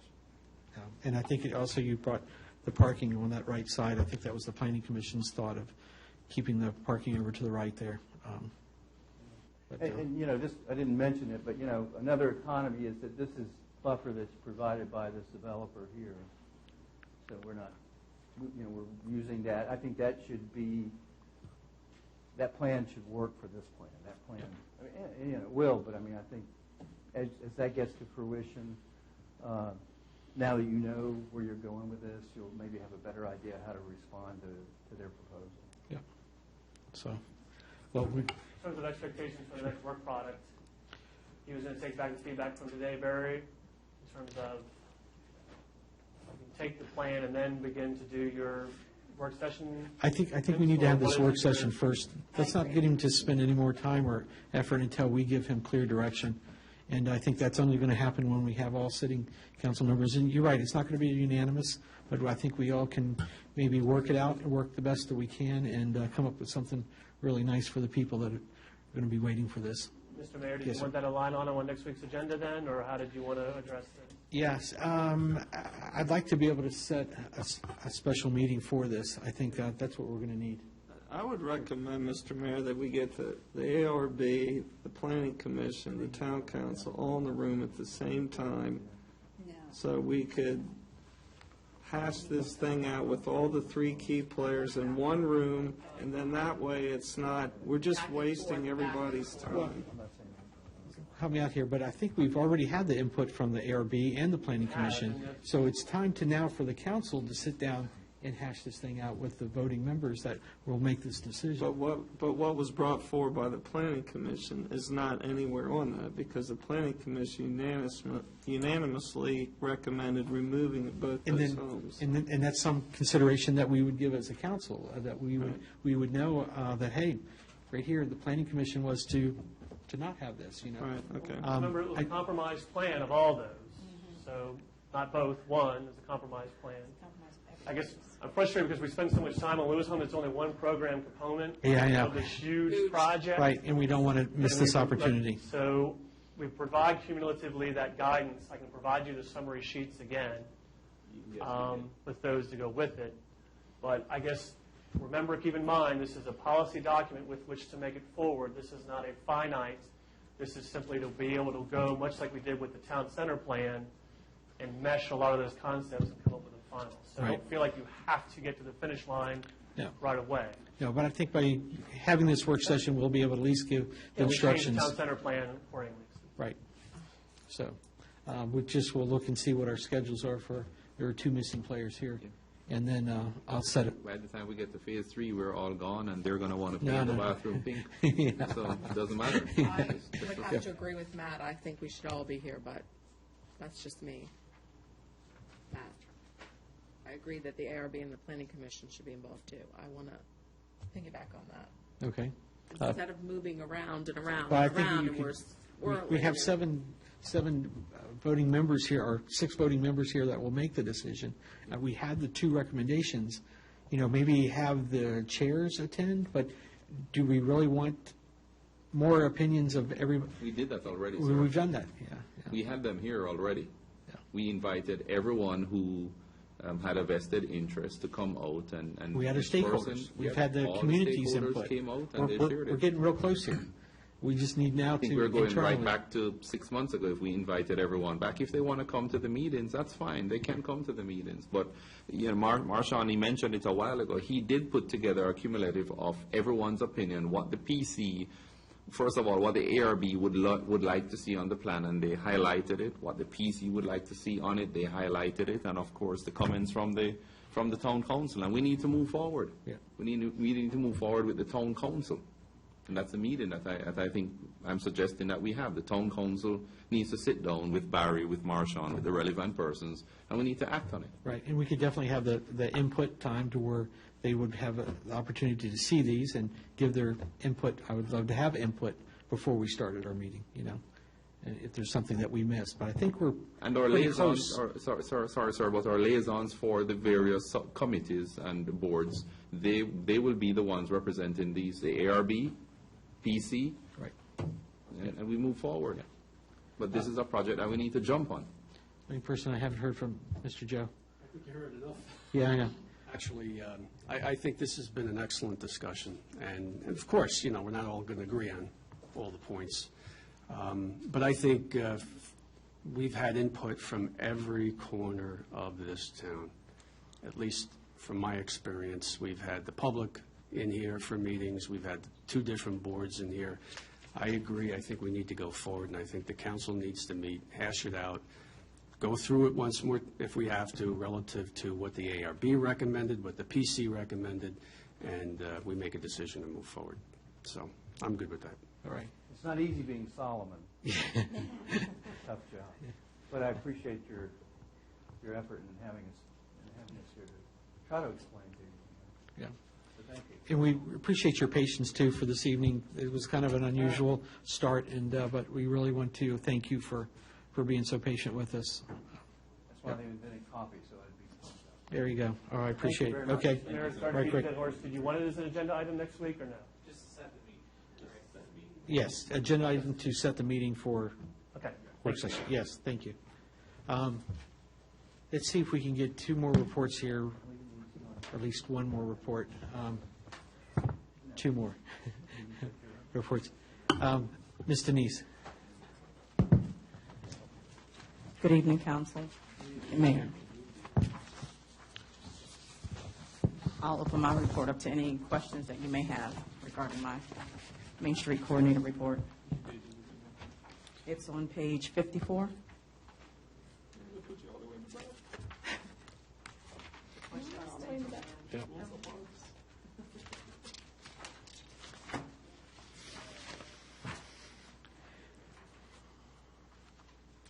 Questions or comments?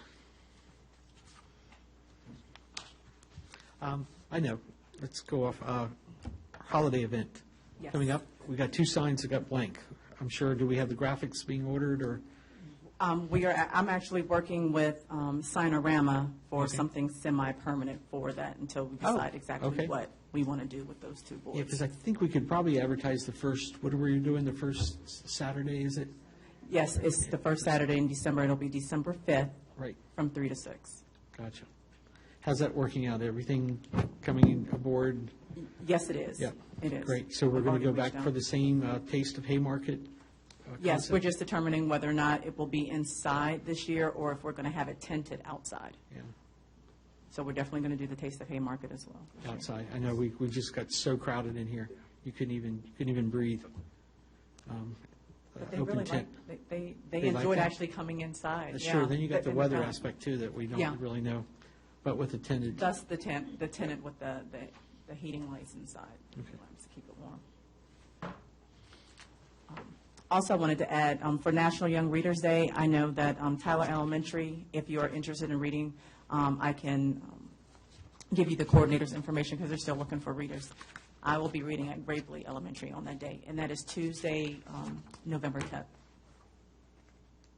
okay. And it's pretty much an all-day event starting at 8 a.m. in the morning and ending in the afternoon. But every year, there are in need of readers for that.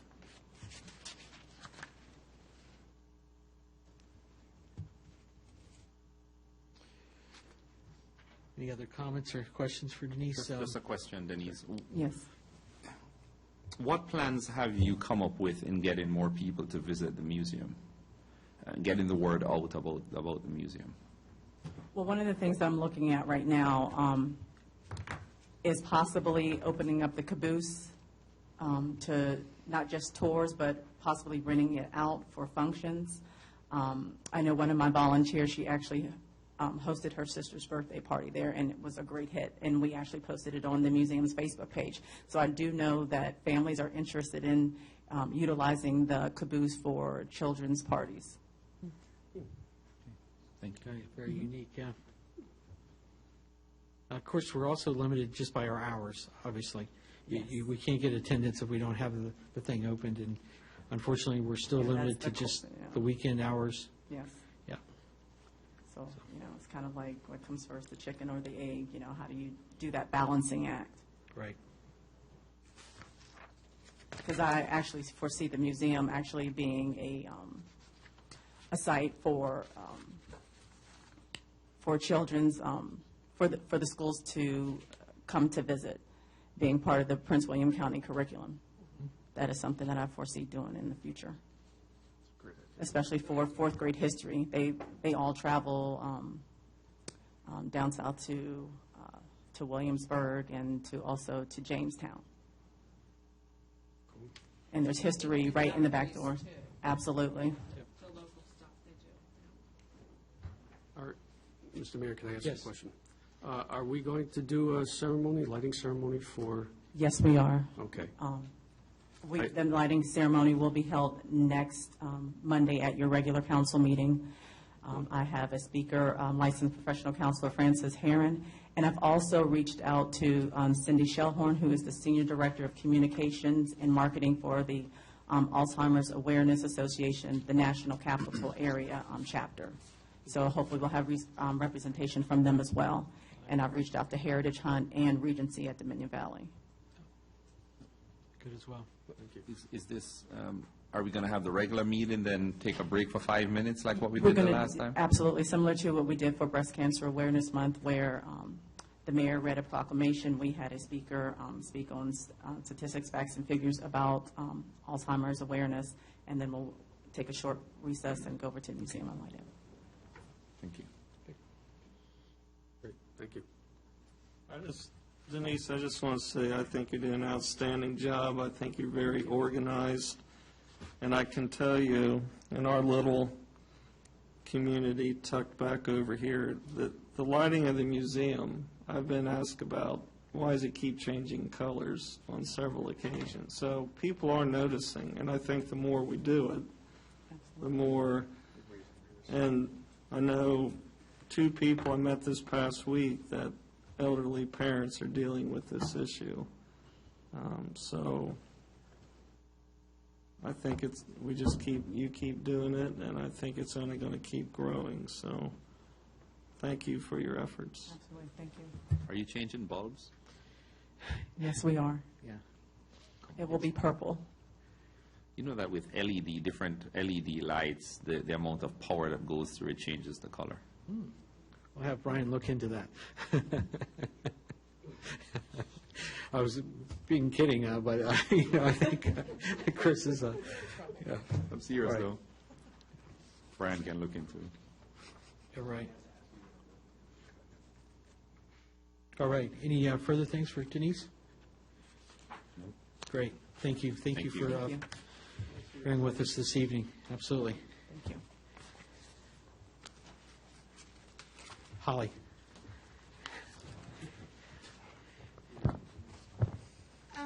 In addition to my report, I just want to let you know about a news release that came out just this afternoon about 4:30.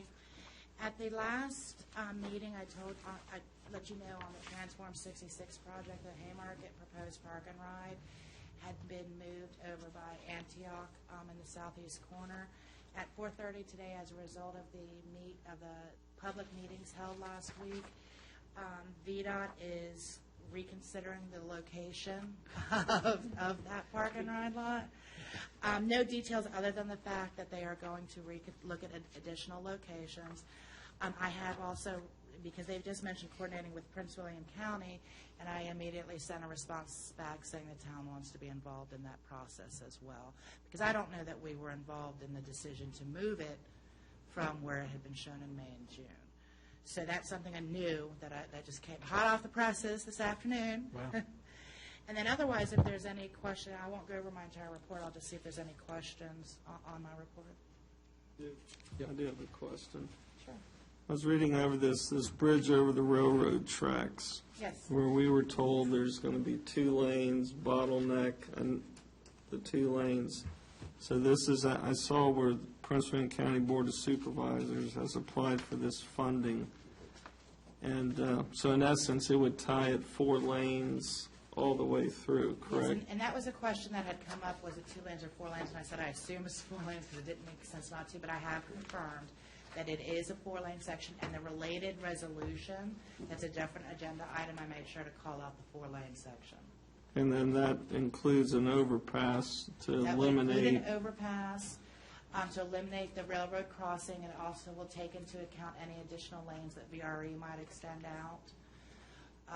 And it is a 4-lane section. So the goal is to tie it in to where because what happens is, as part of the I-66 Route 15 project, the ultimate section goes down to about Cat Valley Way, and then technically it starts transition, one side starts transitioning down, so it ties in like a 2-lane section of the railroad track.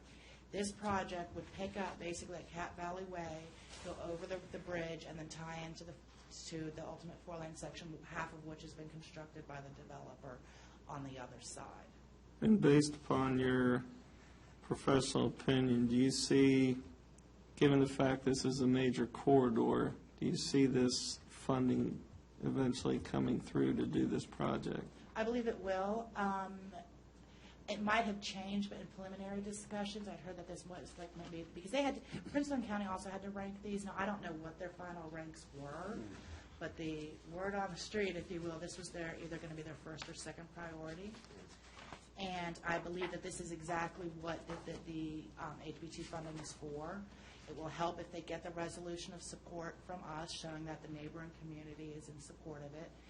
And that bottleneck has been identified. That comes up at every single public meeting that VDOT has for both the widening and the I-66 Route 15 interchange. Everybody wants to know about that bridge. So I think there's a good probability that I don't know if the whole project will be funded or not. That I don't know. But I believe that they will get funding for this as part of the bill, in my professional opinion. All right, and last question, I'll yield. This interchange out here that they've started, what is the completion date on that again, projected?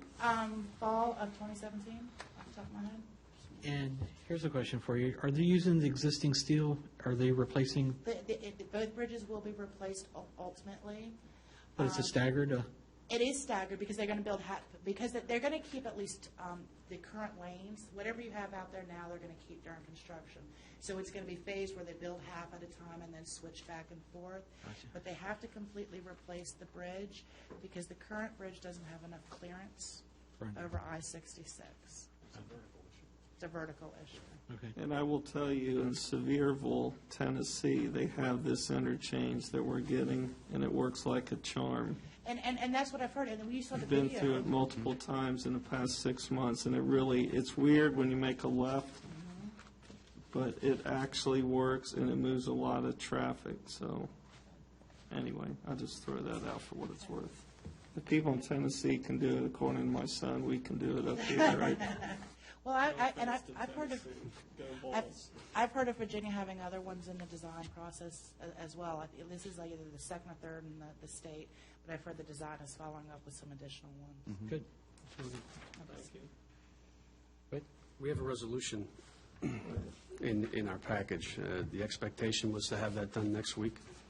The expectation that it would pass next week because, as I stated in my engineer's report, they actually would have to have the resolution in hand by December 1st. Okay. So if you want any changes to that resolution before next, or comments about it before the actual council meeting, I request that you send it to me.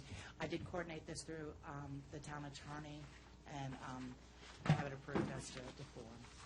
I will say that where the actual resolution is, I do not have the final copy of the Prince William County. This was what was inserted and put on their consent agenda, and I confirmed with the Board of Supervisors office.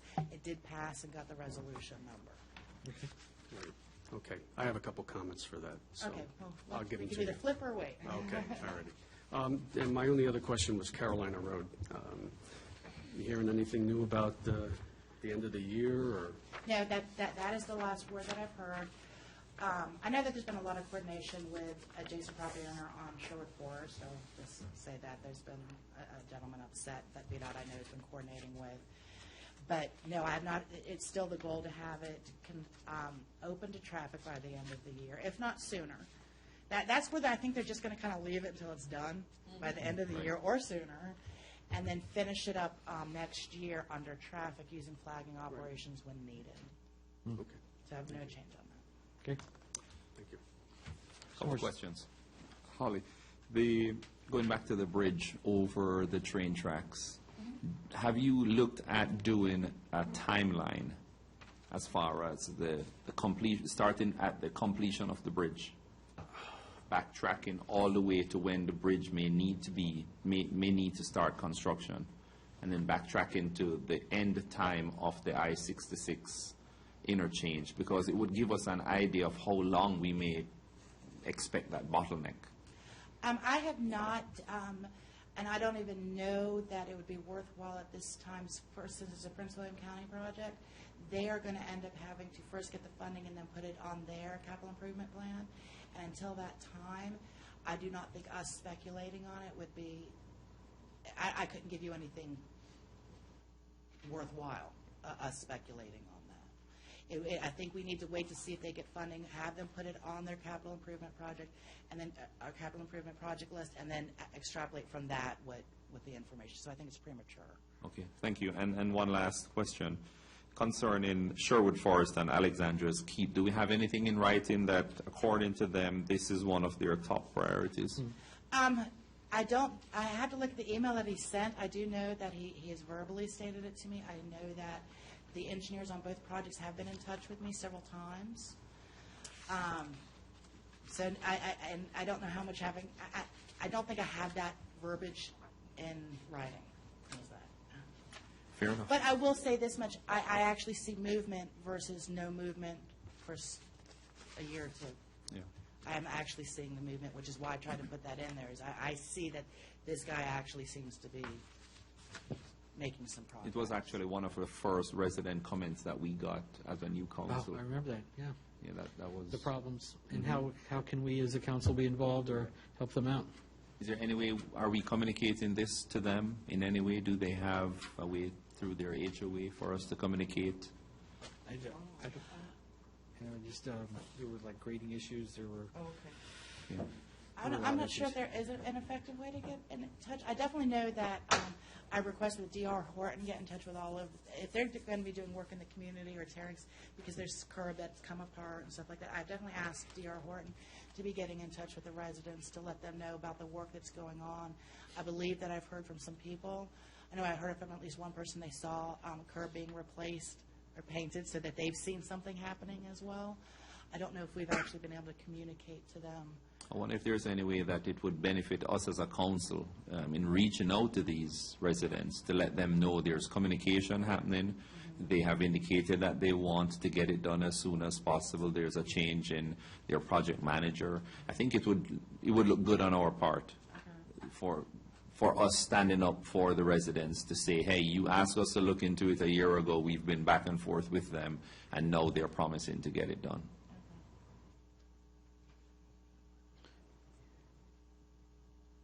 Brian, you had a comment? Oh, yeah. Yeah, right. There you go. Right. Thank you, Holly. Could be communicating for that, yeah. Okay. Any further questions for Holly? Marshawn, how much time do you think you have? We need to go into exec, and I'm not sure. Yeah. Any questions about my report? Yeah. We have one more exec, yes. Go ahead, Marshawn, go ahead and get you. You got any questions about the report? What page are you on? We're on page 56, is it? 56. Yeah, 56.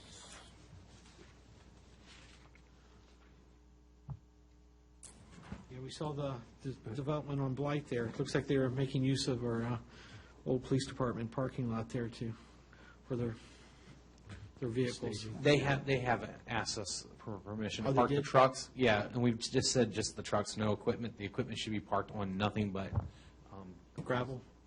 well, On their site. on the site, Okay. on the work site. We got a call from the adjacent neighbors. Equipment was right up against their fence. They were trying to, can't please everyone, so to speak, so they thought, the site foreman thought they were doing a good thing by putting the equipment to the back and inadvertently creating a greater problem in the back, so the compromise was parking vehicles. They put up the orange fence. That was their idea to keep kids from Crossing the road. attractive nuisance. So unfortunately, it's such a small site, it's going to be painful for a while, but we're trying to work with them to minimize traffic impact. Was that Matt? Was that you that complained, Matt? No, I thought it was the council member that complained. No, Go ahead, sorry. no, just to, we anticipate any questions that you have on the development review, any meetings that we've had. And that, Marchant, that's just curb, gutter, sidewalk, utilities, and 4 to 6 week completion. Yes, sir, that's just prepping the site for Right. house construction. And what's the number of homes in there again? 5. 5 homes. And when will those actually, will they start putting foundations in? The developer estimated within a month of the sidewalk improvements, they would begin or file permits for construction. Okay. So I think it's going to get late in the construction season, and they have to sell them. He's going to want to sell it on a per unit basis. Sure. So it could be quick, it could be long. All right, so within a month after this work, he's going to start. The earliest anticipated time, but that may be driven by weather, Right. when bought, and those types of things. So Yeah. those would not happen all at once. Those would, And depending on what we're doing here, if I had to back up to, what are we gonna do with this parcel? well, I'm hoping whoever buys these lots does their due diligence. Right, So, yeah. and this buffer yard will be, remember how they're going to put it in before the houses are built? I don't know who identified it. In case this council was not aware, because we've been alluding to stuff that happened under the previous council, part of the agreement for this Villages of Haymarket Phase 2 was to landscape a 10-foot buffer on the town's property, both behind these houses and behind the existing Villages of Haymarket. Also was to grade a swale on the existing town property where a lot of water sheet runoff is going into the Villages of Haymarket too. It was the existing condition, but they're having flooding issues. That's why they're doing the stormwater. So as part of this development, the council and the developer agreed to build a swale on the town property that will take it to drainage on Phase. Oh, I keep doing that to you. Take it to a drainage structure on the Phase 2 property, but it just helps divert it around going into the people's backyards that are having some issues with flooding. I know a couple of my neighbors have had significant water run into their basements, especially in heavy rains, like 3 and 4 feet of water in their basements. Well, and that's where the town council listened to the complaints. There wasn't anything that we could force the development, the HOA or anything like that to do. But as with the people came in to build these additional houses, everybody recognized that there have been complaints. This was an opportunity to try and help these citizens. Yeah, thank you. And so most of you might not have been aware of that. And it was alluded to earlier during the presentation. Thank you. So you just put it sooner rather than later. Do you suspect any holdup in what we're planning on doing with the Harover property? Thinking that the construction on Blight Drive, they may want to use our property for the storage of equipment. No, if we're ready to go, they have to find someplace else. I think it's a question of scheduling. I don't see us moving faster on the larger programs than what they would do with. Because right now we're giving them permission to park some equipment on it. The houses are going to go under construction. Yeah, but no, not just the houses. Yes, Still want to use the property. Right. I think that'll, speaking for Brian Lindley, based on their behavior, on how they're using it now, and then we'll have to coordinate with whatever happening on the property at the time to start building. This is just a temporary thing. That would be a different difference. If we're on our way moving forward, then because didn't they just reseeded some areas on it that went from the streetscape? They And just to clarify, what we gave them permission to do is to park pickup trucks and personal vehicles in the parking area on the Harover property. Expressly said they could not travel from the parking area across the yard to the site because it will tear up the grass. Said that they could not bring heavy equipment up the driveway because it will tear up the driveway. And we did say that they cannot, and so that's just it wasn't equipment that we told them they could store, it's just pickup trucks. And regarding the equipment storage, we said that you're storing that technically on town property, granted that's where you're going to put the swale, but we did not want them to do that either, that they needed to store equipment on site, but it was just left there from the beginning. There was a short shutdown on the project, and now they've started back up again, and they're supposed to be moving that equipment and storing it on site. Nothing on grass. The idea is to keep vehicles off like grass. So anticipation for getting Chick-fil-A's and Sheetz back out of our hands and back into theirs? That's our next priority. We've scheduled a hearing. We've gone ahead and tentatively scheduled a hearing for December, a joint hearing with the commission and the council. That will allow for us to hopefully get the VDOT reviews. The construction plans for Chick-fil-A are already under per year. That normally happens in sequential order. So we're saving time by having them review the construction plans. Right. To answer your question, yes, Holly and I are working, we've got the town center comments out. Now we're going to refocus on those comments, get them back out. We're like at the third submission now. It shouldn't take that long to wrap it up. Great. I do want to state that the sheets is just at the preliminary plan stage, so they will still have to go through final site plan process. The other thing I wanted to point out is that on the Chick-fil-A, before we can put it on agendas for approval, we have to have VDOT's approval as well, and we have not received that yet. So that's something that we have no control over, and I just wanted to let the We made Chick-fil-A aware. They have a direct liaison with VDOT. Yep. Hopefully they will, it's in their hands to address the VDOT comments. Great. Okay, great. All right. Mr. Mayor, if I may make a suggestion about our agenda just to kind of move forward, what I would actually recommend is that concludes all of our staff reports, Right. with the exception of mine. You have 2 other agenda items on the council. I think they both probably could go to consent agenda. Anyone could pull them off if they wanted to.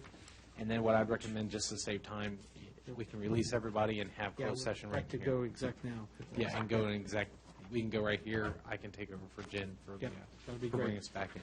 So we'll have our attorney bring us into executive session, and we have the wording there. Which were the 2 items? Manager's report. Yes. Yes. I'm sorry. We need Kurt here. He could read them off there. Yeah.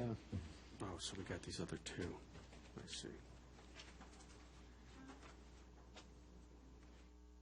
All right, the going motion is to convene in closed session to discuss the following. Discussion or consideration of the acquisition of real property for a public purpose or the disposition of publicly held real property where discussion in an open meeting would adversely affect the bargaining position of negotiating strategy of the public body, specifically with regard to potential lease negotiations regarding 15026 Washington Street, in accordance with Code of Virginia 2.2-3711A3, and for discussion and consultation with legal counsel and briefings by staff members or consultants pertaining to actual or probable litigation where such consultation or briefing in open meeting would adversely affect the negotiating or litigating posture of the public body, and consultation with legal counsel employed or retained by a public body regarding specific legal matters requiring the provision of legal advice by such counsel in accordance with Virginia Code 2.2-3711A7. So moved. Second. Second. Any discussion? All in favor, say aye. Aye. Opposed? All right, great.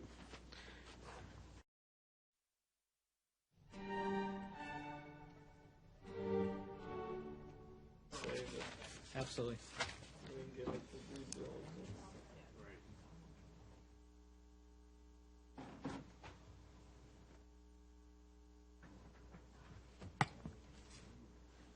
When you're ready, sir.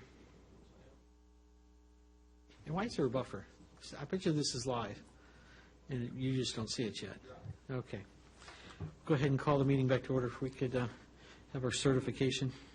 Yes, I move that council certify that in the closed session just concluded, nothing was discussed except the matter specifically identified in the motion to convene in closed session and lawfully permitted to be discussed under the provisions of the Virginia Freedom of Information Act cited in that motion.